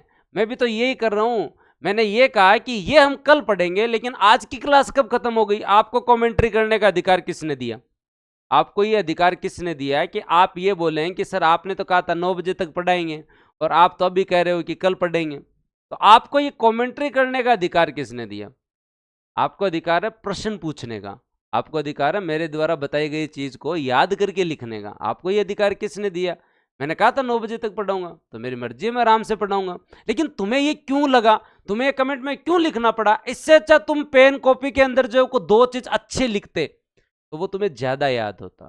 शुरू शुरू में 5-4 दिन दिक्कत आएगी और ये दिक्कतें धीरे धीरे खत्म हो जाएंगी, क्योंकि जब एक एक को ये पता चल जाएगा कि ये अननेसेसरी है, क्योंकि हम जीवन में बहुत सारी चीजें अननेसेसरी करते हैं। हम सोते आदमी को नींद में उठा के पूछ लेते हैं कि सो रहा है क्या, हम नहाते आदमी को बाथरूम का गेट खटखटा के पूछ लेते हैं कि नहा रहा है क्या, हम खाते हुए आदमी को पूछ लेते हैं रोटी खा रहा है क्या, जो दिखती चीज है उसको पूछ लेते हैं, क्योंकि जीवन में अननेसेसरी चीजें बहुत है ना। कॉमन सेंस हमें इतना कॉमन नहीं है, इसे प्राप्त करना पड़ेगा। तो इसके लिए ये स्टार्टिंग के 5-7 दिन मेरी 5-5 मिनट एक्स्ट्रा जाएगी, क्योंकि हर क्लास के अंदर 5 से 6 विद्यार्थियों को ये समझाना पड़ेगा, क्योंकि हमें बहुत लंबा पढ़ना है, तो तुम लोगों को थोड़ा बैलेंस बिठाना पड़ेगा। लोकतंत्र क्या, प्रजा का शासन, जनता द्वारा किया गया शासन, ठीक बात है, लेकिन लोकतंत्र क्या नहीं है, लोकतंत्र क्या नहीं है। तुम्हारे बूस्टर टॉपिक स्टार्ट हो चुके हैं 6:30 बजे शाम को, मैं ऑफिस से आते ही तुम्हें 1.5 घंटे हमेशा आज जनगणना का टॉपिक है वो कवर करवाऊंगा। तो याद रखना दोस्तों, आपके यहाँ पे डेमोक्रेसी है क्या उसके बारे में हम लोग बात करते हैं, और वो बात क्या है दोस्तों, याद रखना आपके यहाँ पे डेमोक्रेसी है जनता का शासन, ये तो हमें पता है, लेकिन डेमोक्रेसी क्या नहीं है, ये राजा महाराजा का शासन नहीं है, ये राजा महाराजा का शासन नहीं है, ये बल पर आधारित शासन नहीं है। ये किस पर आधारित शासन है, संविधान पर आधारित शासन है। क्या ये व्यक्ति की इच्छाओं का शासन है, बताओ भाई, क्या ये व्यक्ति की इच्छाओं का शासन है या नहीं है? बताओ बताओ, क्या ये व्यक्ति की इच्छाओं का शासन है क्या? ना जी, ये व्यक्ति की इच्छाओं का शासन भी नहीं है, ये केवल और केवल जनता की इच्छाओं का शासन है, जनप्रतिनिधि का शासन है। पहले समझे आप लोग इस चीज को, यहां पे भी अंतर है। कभी कल स्टेटमेंट में आ जाए लोकतंत्र व्यक्ति की इच्छा पर शासन है, तुम बोलो हाँ हाँ हाँ, व्यक्ति में हम आते हैं, व्यक्ति जनता है, जनता व्यक्ति है, जनता जन समूह है, व्यक्ति इंडिविजुअल है, और इंडिविजुअल की यहाँ कोई इच्छा नहीं चलती, याद रख लेना। तो लोकतंत्र डेमोक्रेसी जो है वो दोस्तों जो है वो राजा महाराजाओं का शासन नहीं है, बल एवं शक्ति के आधार पर चलने वाला शासन नहीं है, इच्छाओं पर चलने वाला शासन नहीं है, ये जनता की सहमति पर चलने वाला शासन है, जनता की इच्छाओं का शासन है, जनता के प्रतिनिधियों का शासन है, और यह उत्तरदायी शासन है, रेस्पॉन्सिबल गवर्नमेंट है भाई साहब। अगर कोई सरकार जो है वो दोस्तों उत्तरदायी नहीं है तो उसके विरुद्ध अविश्वास प्रस्ताव लाया जा सकता है, उसे हटाया जा सकता है, उसे हमने चुनकर भेजा है कि तुम हमारे लिए काम करो, तुम काम के लिए रेस्पॉन्सिबल हो, तो उसे क्या बोला जाता है? उत्तरदायी शासन बोला जाता है। तो लोकतंत्र इन सब के अलावा एक जीवन शैली भी है। जैसे आपके और मेरे विचार अलग हो सकते हैं, हमारे जो रास्ते अलग हो सकते हैं, लेकिन फिर भी हम मनभेद नहीं रख रहे। मतभेद है, कोई आदमी पूंजीवादी विचारधारा रख सकता है, कोई उदारवादी विचारधारा रख सकता है, कोई समाजवादी विचारधारा रख सकता है, कोई साम्यवादी विचारधारा रख सकता है, कोई दक्षिणपंथी विचारधारा रख सकता है, कोई उत्तरपंथी विचारधारा रख सकता है, कोई लेफ्टिस्ट हो सकता है, कोई राइटिस्ट हो सकता है, हर आदमी के अलग विचार हो सकते हैं। लेकिन फिर भी हम जो है वो इतनी असहमतियों के बाद भी, हम इतनी असहमतियों के बाद भी एक दूसरे के साथ शांतिपूर्ण तरीके से रह रहे हैं, ये डेमोक्रेसी, ये डेमोक्रेसी है।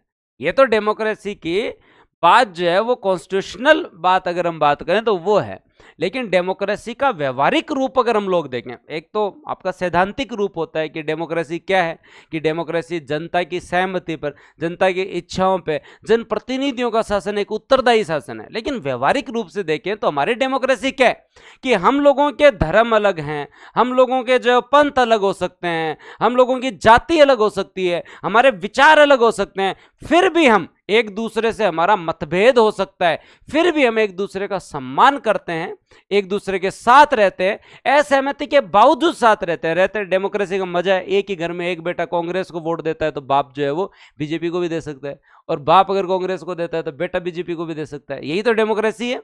एक विचारधारा है कि 4 लोग एक रूम एक मकान में रह रहे हैं, हाँ आपके और आपके पापा की विचारधारा अलग हो सकती है ना, वो अलग बात है कि वहां पे तुम्हें जो है वो थोड़ी बहुत तुम लोगों की जो है वो भी हो सकती है, लेकिन फिर भी विचारधारा अलग हो सकती है, बहुत सारे लोग, डेमोक्रेसी है ना, बहुत सारे सुधारवादी लोग हो, चाहे जो है वो विद्रोही लोग हो, वहीं से बहुत शांत घराने से लोग जो है वो आगे जाके ऐसे मतलब रिवोल्यूशनरी बातें की हैं, डेमोक्रेसी की वजह से की है, ये सुधार हुए वो डेमोक्रेसी की वजह से हुई है।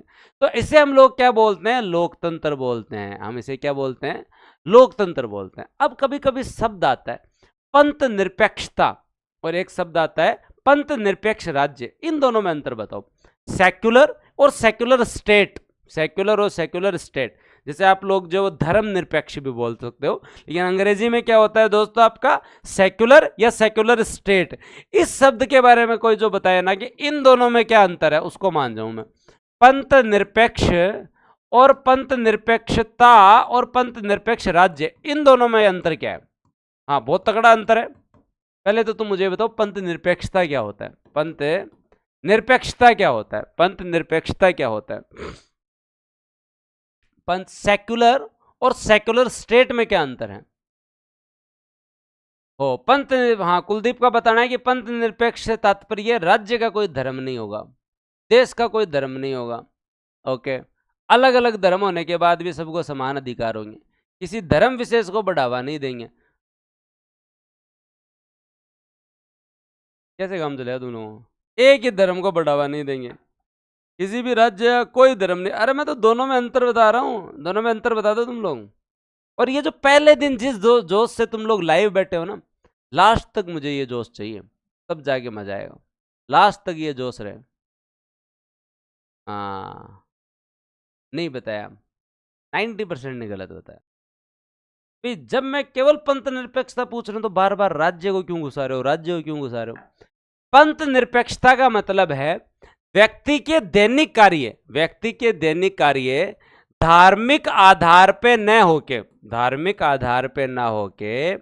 अगर तार्किक आधार पे अगर हम उनका मूल्यांकन करने लगे, उसके कार्यों का आधार क्या हो जाए, रैशनल हो जाए, तो वो व्यक्ति सेक्युलर है। वो व्यक्ति क्या है, सेक्युलर है। पंथ निरपेक्षता का शब्द का अर्थ क्या है कि व्यक्ति के सभी कार्य धार्मिक आधार से संचालित न होकर तार्किक आधार पे हो जाए, तो वो पंथ निरपेक्षता है। आपके जीवन का हर काम अगर रैशनल हो कि मैं ये कर रहा हूं तो इसका कारण क्या है, मैं इस कर रहा हूं तो इसका परिणाम क्या है, अगर ये परंपरा है तो इसका आधार क्या है, और अगर आधार सही है तब मैं इस परंपरा का निर्वहन करूंगा, अगर आधार है ही नहीं तो मैं इसका निर्वहन नहीं करूंगा। तो उसे हम क्या बोलते हैं, पंथ निरपेक्षता, सेक्युलरिज्म। उसे हम क्या बोलते हैं, सेक्युलरिज्म। हमेशा याद रखना। तुम यहां स्टेट को क्यों घुसा रहे हो भाई, यहां मैंने पूछा क्या तुम्हें, सेक्युलर स्टेट नहीं पूछा, लेकिन हम भावनाओं में जब मेंस में क्वेश्चन लिखते हैं ना, यही तो गलतियां करके आते हैं। हम भावनाओं में आके और ये चीज जो कर देते हैं और लास्ट में मैं तो एकदम सही लिख के आया हूं, मैं तो एकदम सही उत्तर दे के आया हूं, मैं तो प्रश्न में एकदम सही करके आया हूं, बाद में पता चला अरे पूछो पंथ निरपेक्षता हो। पंथ निरपेक्ष राज्य का मतलब क्या होता है कि धर्म और राज्य दोनों में अलगाव है। धर्म और राज्य में अलगाव है, धर्म और राज्य में अलगाव है, मतलब धर्म और राज्य में प्रत्यक्ष संबंध नहीं है। राज्य का कोई धर्म नहीं है, राज्य का कोई धर्म नहीं है, आपका हो सकता है। राज्य का कोई धर्म नहीं है, राज्य का कोई धर्म नहीं है, आपका हो सकता है। स्टेट का कोई धर्म नहीं है, राज्य का कोई धर्म नहीं है, मतलब राज्य के कर्मचारी का भी नहीं है, कर्मचारी का भी कोई धर्म नहीं है, याद रखना। वो उसका व्यक्तिगत हो सकता है, लेकिन जब वो स्टेट का पार्ट है तब उसका कोई धर्म नहीं है। मतलब आप जाके एसडीएम बने तो आप ये नहीं बोल सकते मैं हिंदू हूं, मुसलमान हूं, सिख हूं, ईसाई हूं ना, उस समय तुम एसडीएम हो।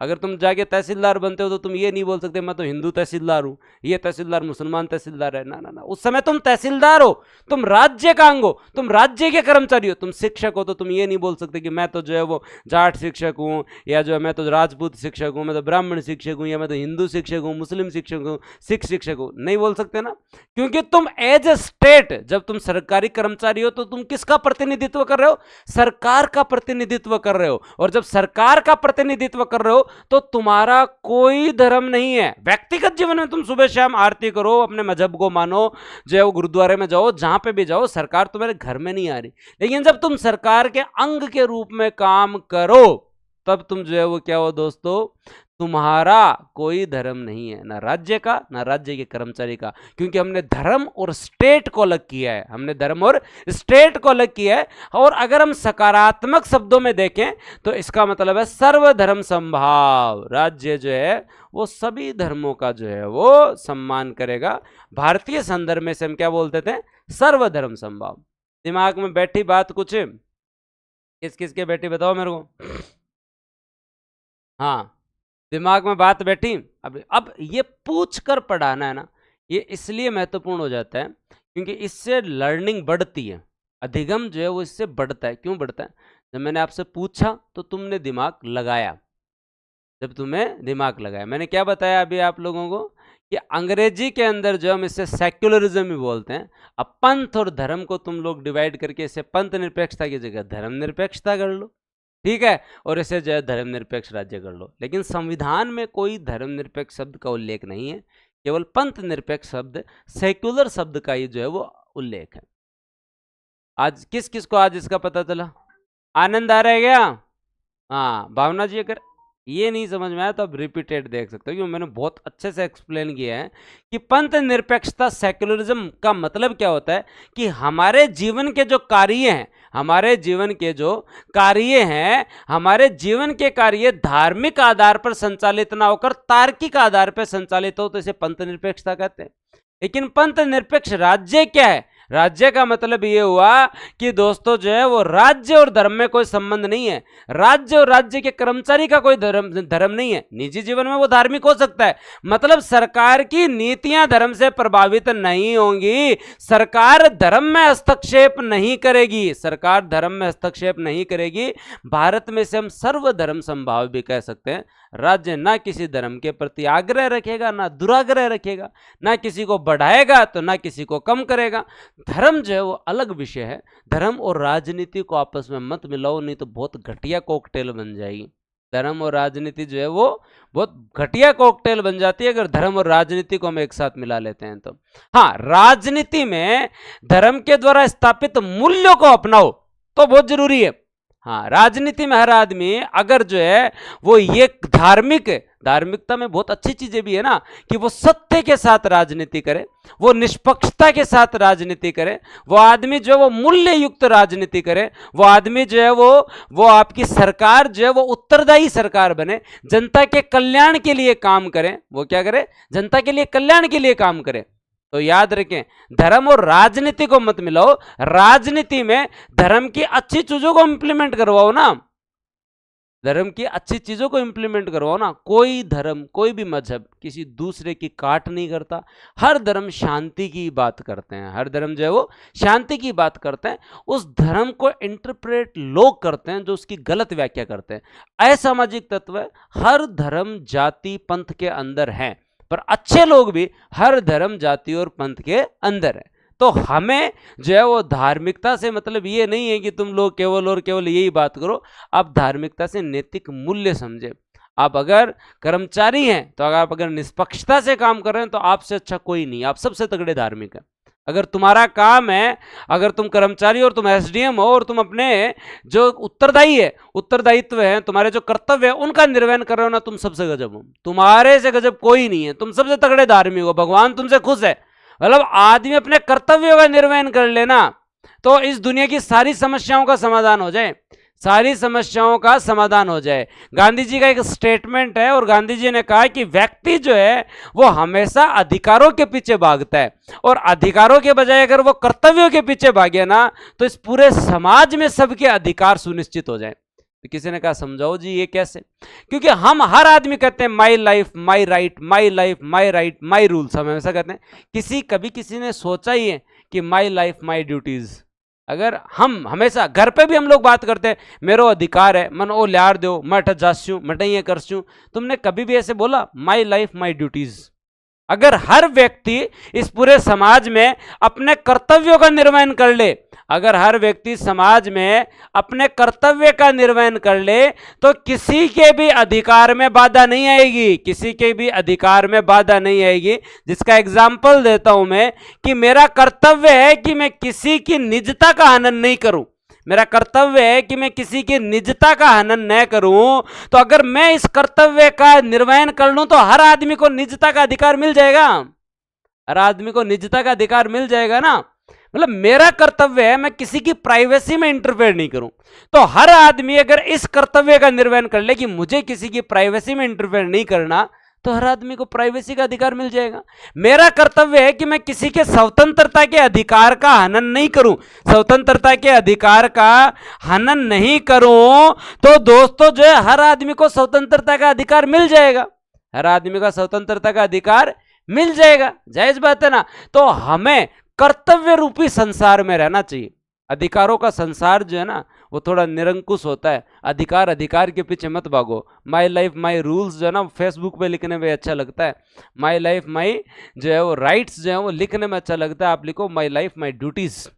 आप घर वालों से सब कुछ मांग लेते हो, मेरा ये अधिकार है, गाड़ी दिलाओ, मोटरसाइकिल दिलाओ, साइकिल दिलाओ, फोन दिलाओ, लैपटॉप दिलवाओ, बढ़िया जो है वो कंप्यूटर दिलाओ, बढ़िया रूम दिलाओ, बोलो ना हर चीज।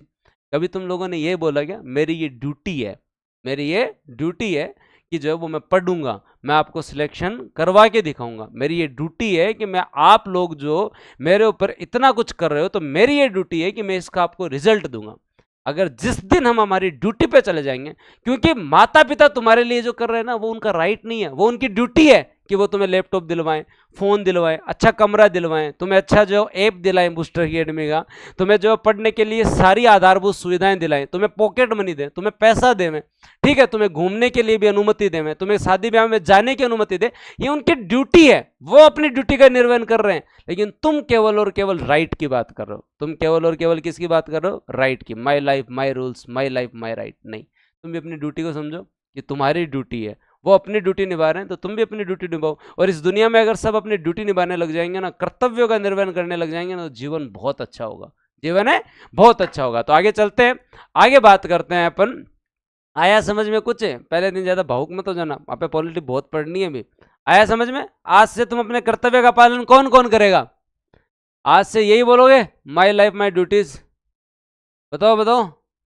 सर आपसे जुड़कर हम लोग अच्छे इंसान बन जाएंगे, वो तुम्हें अभी अभी लगता है। तुम अभी थोड़ी देर बाद में जाते सबसे पहले अपन बहुत बार चाहे अनचाहे में भी हमारे घर वालों के साथ हम बहुत गलत बिहेव कर जाते हैं।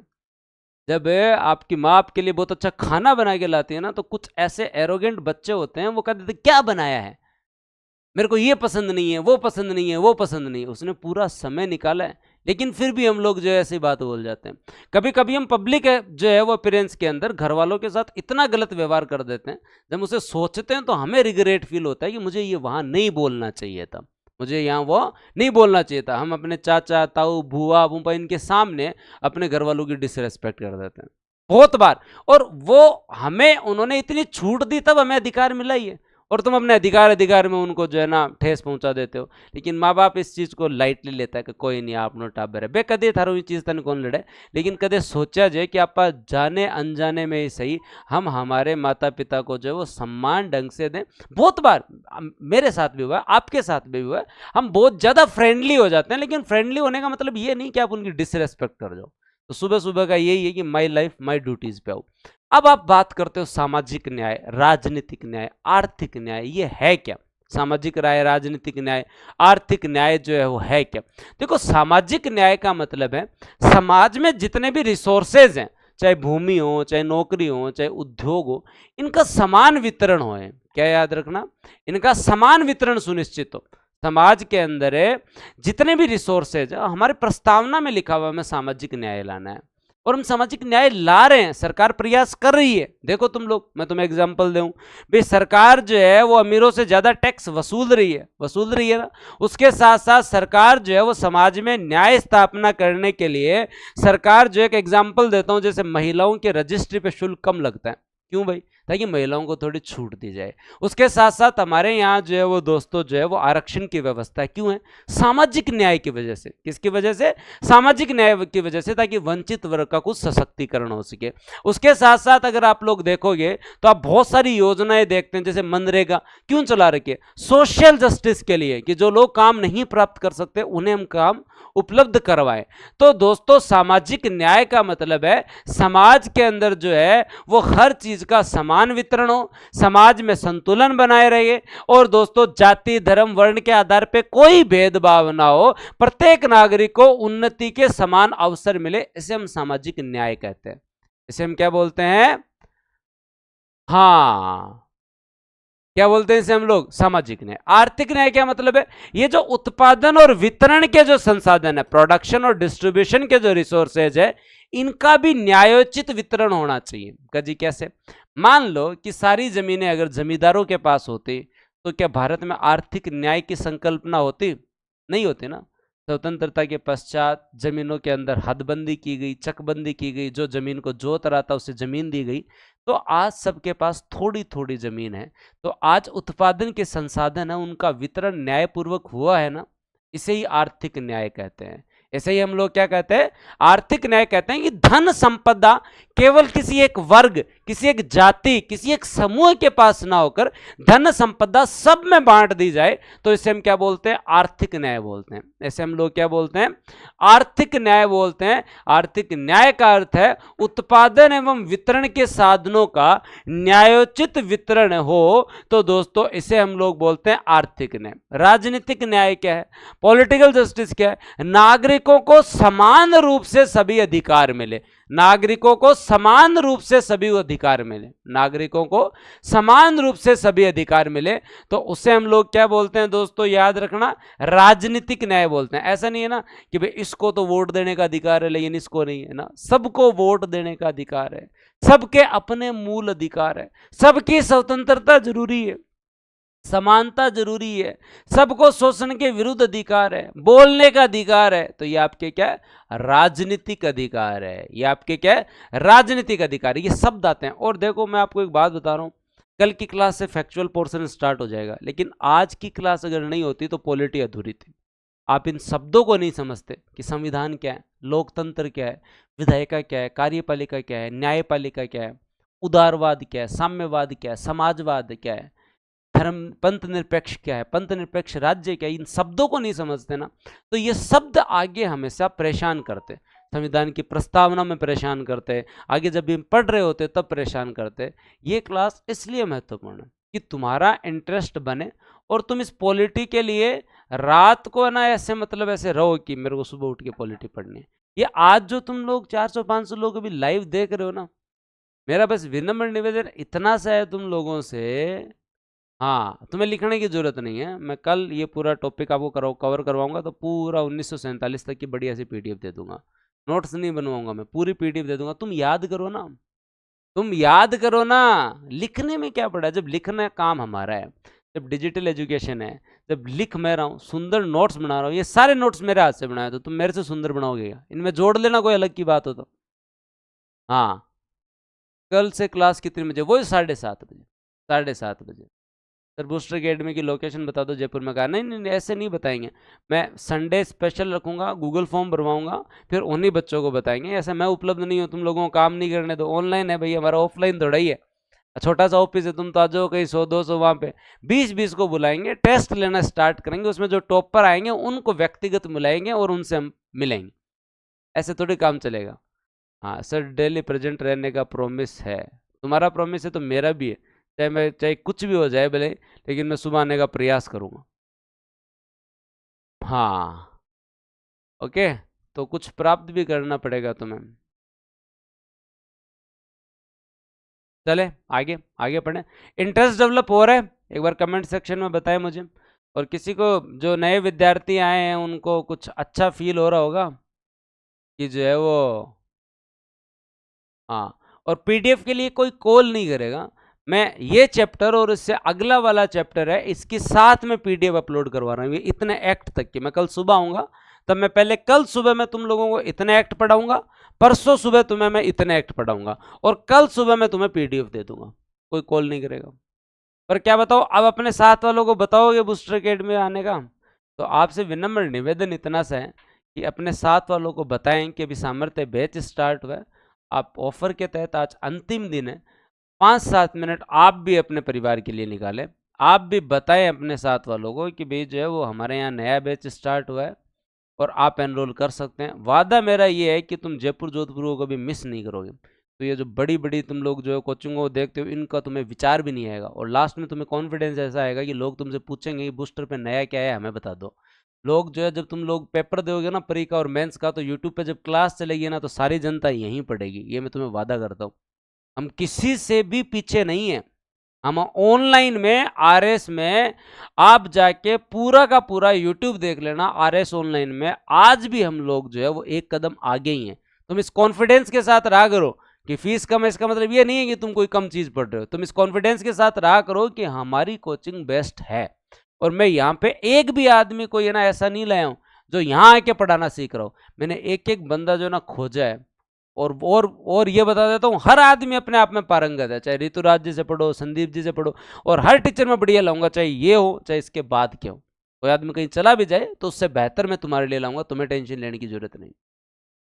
हाँ ठीक है, तो सभी लोग जो अपने साथ वालों को जो है वो जरूर बताएं और रिजल्ट देना है भाई तुम लोगों को। अब हम 3 शब्द पढ़ के और इस टॉपिक को कंप्लीट करते हैं, और 3 शब्द हैं उदारवाद, समाजवाद और साम्यवाद। उदारवाद, समाजवाद और साम्यवाद पढ़े दोस्तों। उदारवाद, समाजवाद और साम्यवाद, लिबरलिज्म हो गया, आपका सोशलिज्म हो गया और कम्युनलिज्म हो गया, इसके बारे में हम लोग बात करते हैं उदारवाद के बारे में। उदारवादी विचारधारा के लोग बोलते हैं व्यक्ति और व्यक्ति की स्वतंत्रता जरूरी है, व्यक्ति और व्यक्ति की स्वतंत्रता जरूरी है, किसी के कोई इंटरफेयर की जरूरत नहीं है। न जाति महत्वपूर्ण है, ना धर्म महत्वपूर्ण है, ना संप्रदाय महत्वपूर्ण है। हम चलते चलते सामान्य जीवन में बोल देते हैं, और क्या बोल देते हैं दोस्तों हम चलते चलते सामान्य जीवन में, कि ये तो उदारवादी है, ये जो है वो उदारवादी है, ये दक्षिणपंथी नहीं है, ये जो है वो उत्तरपंथी भी नहीं है, ये एक्सट्रीमिस्ट भी नहीं है, अतिवादी भी नहीं है, ये क्या है, उदारवादी है। उदारवादी है मतलब ये व्यक्ति और उसकी फ्रीडम का जो है वो, ये हर व्यक्ति की स्वतंत्रता का जो है वो दोस्तों क्या है, ये हर व्यक्ति की स्वतंत्रता का संरक्षक है। ये जो है वो सबके जो भी आपके जो विचार है उनसे सहमत हो या ना हो, लेकिन जो है उनके प्रति घृणा नहीं रखता, उसे हम क्या बोलते हैं? उदारवादी। और ये याद रखना तुम लोग, जो उदारवाद संकल्पना होती है वहां पे बाजार आधारित अर्थव्यवस्था आती है। क्या आती है? बाजार आधारित अर्थव्यवस्था आती है। सब कुछ मार्केट पे डिपेंड होता है, मार्केट पे डिपेंड। राज्य सरकार इंटरफेयर नहीं करती, किसको कहां उद्योग लगाना है वो जाने और उसका काम जाने। राज्य का काम केवल मार्गदर्शन का है, राज्य का काम केवल मार्गदर्शन का है। राज्य ने नीति बना दी एमएसएमई की, राज्य ने नीति बना दी कृषि प्रसंस्करण की, राज्य ने नीति बना दी उद्योग की, लेकिन बाजार पे ही चलेगी पूरी अर्थव्यवस्था, सरकार पे नहीं चलेगी। उसे हम क्या बोलते हैं? बाजार आधारित अर्थव्यवस्था बोलते हैं। और दोस्तों वहां पे संवैधानिक शासन होता है। जहां पे भी उदारवाद होगा वहां पे संविधान जरूर होगा, वहां पे व्यक्ति की स्वतंत्रता का जो, इसका बेस्ट एग्जांपल मैं तुम्हें अमेरिका देता हूं। अमेरिका जो है वो उदारवादी राष्ट्र है, जहां पे व्यक्ति और व्यक्ति की स्वतंत्रता बहुत जरूरी है। वहां बाजार आधारित अर्थव्यवस्था है, मार्केट बेस्ड इकोनॉमी है, सब कुछ मार्केट पे डिपेंड है, ना कि सरकार पे डिपेंड है। वहां संवैधानिक शासन है, उसे हम क्या बोलते हैं? उदारवाद। ठीक है, उसे हम क्या बोलते हैं? उदारवाद। उसके बाद में हम बात करते हैं समाजवाद। अब समाजवाद का है ना कॉन्सेप्ट अलग है। समाजवाद वाले कहते हैं रहेंगे तो संविधान के ही अंदर, रहेंगे तो संविधान के ही अंदर, अपनाएंगे भी लोकतांत्रिक तरीका, अपनाएंगे भी लोकतांत्रिक तरीका। क्या अपनाएंगे? लोकतांत्रिक तरीका अपनाएंगे। और रहेंगे भी बंधुता से, रहेंगे भी बंधुता से, भाईचारे से रहेंगे। लेकिन लाना हमें आर्थिक समानता है। क्या लाना है हमें? आर्थिक समानता। क्या लाना है? आर्थिक समानता। मतलब गरीब ज्यादा गरीब ना रहे, गरीब का भी सशक्तिकरण हो। जैसे भारत, जैसे दोस्तों जो है वो भारत के अंदर जो है वो हमने समाजवाद, पूंजीवाद, उदारवाद सबका मिक्स रूप ले रखा है। ये क्या कह रहे हैं कि हमें आर्थिक समानता लेकर आनी है, आर्थिक संसाधनों पे सरकार का नियंत्रण होना चाहिए, सब लोग भाईचारे से रहें, लोकतांत्रिक तरीके से आर्थिक विषमता को दूर करें और समानता लाएं। क्या गुरुजी लोकतांत्रिक तरीके से कैसे लाएं? क्या सबसे छीन लें, सब में बांट दे? ये तो अलोकतांत्रिक तरीका हो गया। या हिंसा से जो है वो छीन ले, या सबका जो है वो जो बड़े वर्ग वाले, जो बड़े पैसे वाले, उनका पैसा छीन ले, सबको बांट दे? ये तो गलत तरीका है। लोकतांत्रिक तरीका क्या है? लोकतांत्रिक तरीका क्या है जो तुम्हारे पास भारत के अंदर है? लोकतांत्रिक तरीका क्या है? लोकतांत्रिक तरीका ये है कि अमीर लोग जो है उन पे आप टैक्स लगाओ, उससे जो पैसा प्राप्त हो उस पैसे से आप जो है वो वंचित वर्ग के लिए योजना लेके रहो, उसका कल्याण करो, छीनो मत। अमीर को पैसा कमाने दो, क्योंकि ये गांधी जी ने भी ट्रस्टीशिप के सिद्धांत में कहा था कि आप ऐसा नहीं है कि इनसे पैसा जो है वो छीन लो, छीनो मत। उसे पैसा बनाना आता है, उसे रोजगार देना आता है, उसे उत्पादन करना आता है, उसे धंधा चलाना आता है। वो अर्थव्यवस्था के लिए जरूरी है, सरकार के लिए जरूरी है, रेवेन्यू के लिए जरूरी है। उसे अपना काम करने दो, उस पर आप लोग टैक्स ज्यादा लगाओ थोड़ा, उससे जो पैसा प्राप्त होए उसे वंचित वर्ग के कल्याण के लिए लगाओ, उसे वंचित वर्ग के कल्याण के लिए लगाओ। दूसरा एग्जांपल, हमारे यहाँ पहले जमीनें केवल जमींदारों के पास थी, सरकार ने नियंत्रण लेते हुए जमीनें सबको बांट दी, थोड़ी थोड़ी थोड़ी थोड़ी, तो इससे आर्थिक न्याय हुआ, सभी के पास उत्पादन के संसाधन चले गए। हाँ, सरकार समाजवाद के माध्यम से जो है वो आर्थिक समानता लानी चाहती है, तो तुम रोजगार वाले को बेरोजगार मत बनाओ, तुम बेरोजगार को रोजगार दो, तुम बेरोजगार को रोजगार दो, तुम बेरोजगार को रोजगार दो। मतलब तुम ऊपर वाले को नीचे मत लाओ, नीचे वाले को ऊपर लेके जाओ, और फिर समानता लाओ, फिर समानता लाओ, फिर क्या लाओ? Thank you Ritu ji, thank you, आपने एडमिशन करवाया। तो समाजवाद क्या कहता है? बात ठीक है, संविधान के अंदर रहेंगे, लोकतांत्रिक तरीकों को अपनाएंगे, भाईचारे से रहेंगे, लेकिन लानी हमें क्या है? आर्थिक समानता लानी है, तो इसे हम समाजवाद कहते हैं। गुरु जी फिर साम्यवाद क्या होता है? साम्यवाद इसका विकराल रूप होता है। साम्यवाद एक आदर्श संकल्पना है जो कि अपने आप में लागू नहीं हो सकती। साम्यवाद वालों का ये मानना है कि सबके पास जो है वो 2-2 बीघा जमीन होनी चाहिए, सबके पास एक नैनो गाड़ी होनी चाहिए, सबके पास जो है 100 वर्ग मीटर के अंदर जो है वो मकान बना हुआ होना चाहिए, उसमें 2 जो है वो रूम होने चाहिए, एक हॉल और एक किचन होना चाहिए, सबके पास जो है वो एक डोर वाला जो है वो दोस्तों जो है फ्रिज होना चाहिए, सबके पास 32 इंची का टीवी होना चाहिए, और सबको जो है वो महीने के जो है 10 किलो जो है वो अनाज मिल जाएगा, सबको 2 ड्रेस मिल जाएगी, सबको जो है वो दोस्तों महीने का 30 लीटर तेल मिल जाएगा, गाड़ी में डलाने के लिए पेट्रोल है, और फिर सबको देश के लिए उत्पादन करना है, उत्पादन करना है, उत्पादन करना है, उत्पादन करना है, जो कि पॉसिबल नहीं है, जो कि पॉसिबल नहीं है। इसके ऊपर रशिया गया था, रशिया इसी के ऊपर गया था। रशिया ने साम्यवाद को जब लागू किया तो रशिया ने साम्यवाद को लागू करते हुए यही व्यवस्था अपनाई, और ये व्यवस्था अपनाई तो रशिया की अर्थव्यवस्था बर्बाद हो गई। रशिया की अर्थव्यवस्था बर्बाद हो गई जब व्यक्ति को पता है कि 2 BHK फ्लैट है, नैनो गाड़ी, 30 लीटर पेट्रोल है, 1 डोर का फ्रिज है, 32 इंच की टीवी और 2 बीघा जमीन है और 100 वर्ग मीटर का मकान ही होना है, तो फिर वो क्यों मेहनत करे? फिर वो क्यों मेहनत करे? जब जीवन में प्राप्त करने के लिए कुछ है नहीं और समानता जब आपको खाने लगे हैं, तो फिर बाद में आदमी क्यों मेहनत करे, क्यों इनोवेशन करे, क्यों कुछ अलग करे और क्यों देश के उन्नति के लिए अथक प्रयास करे? नहीं करे। व्यक्ति क्या करता है? व्यक्ति जो कुछ प्राप्त करने के लिए ही तो इतनी मेहनत करता है। कोई कंपनी इनोवेटिव लाती है तो जियो 5G लाता है, किसके लिए लाता है? अपने लिए लाता है। कि जो वो अपने लिए वो इसलिए लाता है कि उसे मार्केट में सबसे आगे रहना, ज्यादा पैसा कमाना है। वो हमारे लिए भी लाता है क्योंकि हमें वो गुणवत्तापूर्ण सेवा देना चाहता है, हमें वो गुणवत्तापूर्ण सेवा देना चाहता है। हम आप लोगों को कोर्स के साथ रिवीजन कवर करवा रहे हैं, लास्ट में पेपर वाले टाइम में शॉर्ट नोट्स भी बना के देंगे, तुम्हारी एक एक बात सुन रहे हैं, तुम्हारे लिए भी ला रहे हैं, लेकिन हमारे बारे में भी सोच रहे हैं, हमारे बारे में भी सोच रहे हैं कि अगर केवल हम केवल जो है वो आपको एक ऐप दे दें, क्लासें पढ़ी रहे हैं, तो आप एक बार देख लेंगे, उसके बाद में किसी दूसरे को बताएंगे नहीं कि हमारी एकेडमी है। लेकिन ये हम हमारे लिए कर रहे हैं, इससे आपका भी फायदा है। बूस्टर एकेडमी भी तो सबसे बढ़िया इंस्टीट्यूट बनना चाहता है, तो हमें मेहनत करनी पड़ेगी, और उस मेहनत का लाभ किसे मिलेगा? वो मेहनत का लाभ आपको मिलेगा। तो साम्यवाद एक आदर्शवाद संकल्पना है जिसमें पूर्ण आर्थिक समानता की बात की जाती है, जहां धर्म को नशा माना जाता है, जहां निजी संपत्ति होनी चाहिए, होनी नहीं चाहिए, समाज में पूर्ण आर्थिक समानता होनी चाहिए। व्यक्ति को सारी आवश्यक वस्तुएं दे दो, और तरीका अगर लोकतांत्रिक नहीं हो तो अलोकतांत्रिक अपना लो, हिंसा कर लो, बड़े वाले वर्ग से पैसे छीन लो, सब में बांट दो। इसे साम्यवाद बोलते हैं, इसे साम्यवाद बोलते हैं। इसे क्या बोलते हैं? साम्यवाद बोलते हैं। इसे क्या बोलते हैं? साम्यवाद बोलते हैं। और लास्ट में कंक्लूड करता हूं, संविधान और संविधानवाद में क्या अंतर है? संविधान एक दस्तावेज है, संविधान एक दस्तावेज है, एक लिखित दस्तावेज है जिसमें नियम लिखे हुए हैं। लेकिन अगर हम संविधान के अनुसार जीने लगे, हम समानता, स्वतंत्रता, लोकतंत्र की बात करने लगे, हम संविधान को अपने जीवन में अपना ले, हम मूल अधिकारों का जो है वो दोस्तों प्रयोग करें, दूसरे के मूल अधिकारों का उल्लंघन नहीं करें, हम नीति निर्देशक तत्वों के अनुसार चले, हमारे मौलिक कर्तव्यों के अनुसार चले, हम नागरिक के रूप में रहना स्टार्ट कर दें, तो उस अवधारणा को संविधानवाद कहा जाता है। मतलब संवैधानिक तरीके से रहना, संवैधानिक तरीके से जीवन यापन करना, संवैधानिक तरीके से सरकार का चलना, नियमों में आस्था रखना, विश्वास रखना, यह संविधानवाद है। और संविधान क्या है वो तो तुम पढ़ के ही आए हो कि संविधान एक दस्तावेज है जो कि लिखित दस्तावेज है, और जिसके अंदर नियम कानून सब बताए हुए होते हैं, अंगों पे जो है वो क्या प्रतिबंध है, कितनी शक्तियां मिली हुई हैं, क्या विभाजन है, सब कुछ लिखा हुआ होता है। इसी के साथ आज की क्लास समाप्त होती है। मैं अपनी वाणी को विराम देता हूँ।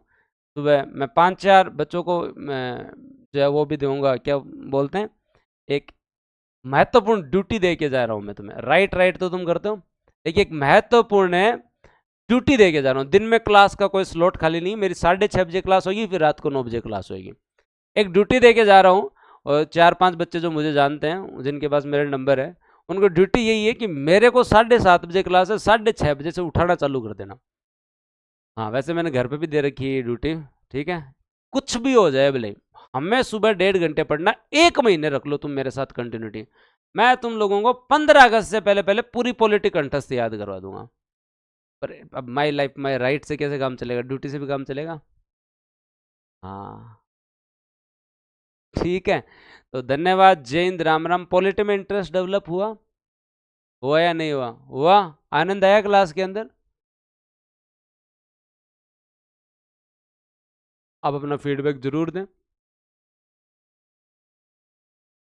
जी सर, हो गया सुबह सुबह, अब क्लास ले आगे ली, बढ़िया पढ़ाई करो, टेंशन लेने की कोई जरूरत नहीं। आपकी उम्मीद से ज़्यादा मिलेगा यहाँ पे। पिछले 3 महीने मेरे भी जीवन में सबसे खराब दिन थे, इसलिए मुझे भी झेलना पड़ा, और आप लोगों को भी कुछ समस्या हुई, लेकिन आगे नहीं होगी, ये मेरा वादा है, ठीक है। और आज जो है ऑफर का अंतिम दिन है। अपने साथ वालों को हो सके बूस्टर परिवार के मेंबर के रूप में आप जरूर बताएं, ऑफर आ रखा है, आपके टाइम नहीं आया लेकिन आप अभी आया, फाउंडेशन डे का ऑफर है, अपने साथ वालों को जरूर बताएं, ठीक है। क्लास में थोड़ी थोड़ी आदतें अच्छी डालें, अननेसेसरी कमेंट नहीं करें। तुम्हारा डाउट मैं एक भी नहीं रहने दूंगा, मेरी क्लास में डाउट रहेगा ही नहीं, मैं एक एक चीज समझा के जाऊंगा। ऐसे नहीं भागूंगा कि इसे बोर्ड ऑफ कंट्रोल कहते हैं, कोर्ट ऑफ डायरेक्टर कहते हैं, तुम जानो तुम्हारा काम, मैं एक एक चीज समझा के जाऊंगा। बस थोड़ा सा मैं आप लोगों से ये चाहता हूं, और मैंने पहले दिन ही आप लोगों से निवेदन किया है कि दोस्तों जो है वो आप लोगों को इतनी सी बात याद रखनी है कि आपकी वजह से किसी दूसरे का समय खराब ना हो, आपकी वजह से किसी दूसरे का जो है वो समय खराब ना हो। बहुत सारे यहाँ हाउस वाइफ पढ़ रही हैं जो मतलब चूल्हो चौको करके भी पढ़ाई करे, सासुन राजी रहा के, दौरानी राजी रहा के, ननद ने राजी रहा के भी पढ़ना चाह रहे हैं, अभी 1.5 घंटा आपको निकाल रहे हैं, बाको टाइम खराब नहीं होना। अभी सुबह सुबह एक सर्विस मैन थे फौजी साहब, उन्होंने कहा जय हिंद सर, मैं जो है वो ड्यूटी के साथ साथ पढ़ रहा हूँ, तो कितनी बड़ी बात है, उनका समय जाया नहीं होना चाहिए। बहुत सारे लोग हैं जो जयपुर जोधपुर आके नहीं पढ़ सकते, दिल्ली जाके नहीं पढ़ सकते, वो गाँव से भी पढ़ सकते हैं, इतनी अफोर्डेबल प्राइस में पढ़ सकते हैं, उनके पास उतना ही नेट का रिचार्ज है, उन लोगों का भी सोचें, ठीक है। तो बढ़िया तरीके से पढ़ो, शॉर्ट नोट्स बनाने में मैं सिखा दूंगा, कल से चालू करते हैं। कल वाली क्लास में हम लोग ये पोर्शन कवर करेंगे, परसों ये पूरा हो जाएगा, फिर अगले दिन संविधान सभा, और उससे अगले दिन फिर बाद में आपकी प्रस्तावना, संविधान की विशेषता। 7 दिन तुम्हारे यही क्लासेस चलेंगे, 7 दिन बाद मूल अधिकार हो पाएंगे, ठीक है। तो धन्यवाद, जय हिंद, राम राम। मिलते हैं दोस्तों अपन कब, कल सुबह 7:30 बजे। पीडीएफ मिलेगी कल सुबह जब मैं आऊँगा, आज मैं पूरी तैयार करवाऊंगा, आज मेरी छुट्टी है, पूरी तैयार करवाऊंगा, उसके बाद पीडीएफ मिलेगी। शाम को मिलेंगे जनसंख्या में, जिसमें जनसंख्या की पीडीएफ शाम को मिल जाएगी। जनसंख्या पक्की पढ़नी है, और रात को 9 बजे करंट अफेयर। यूट्यूब पे एक एक बंदा मुझे लाइव चाहिए, हाँ यहाँ तो आओ लेकिन 9 बजे की आदत डाल लो, ठीक है। धन्यवाद, जय हिंद, राम राम।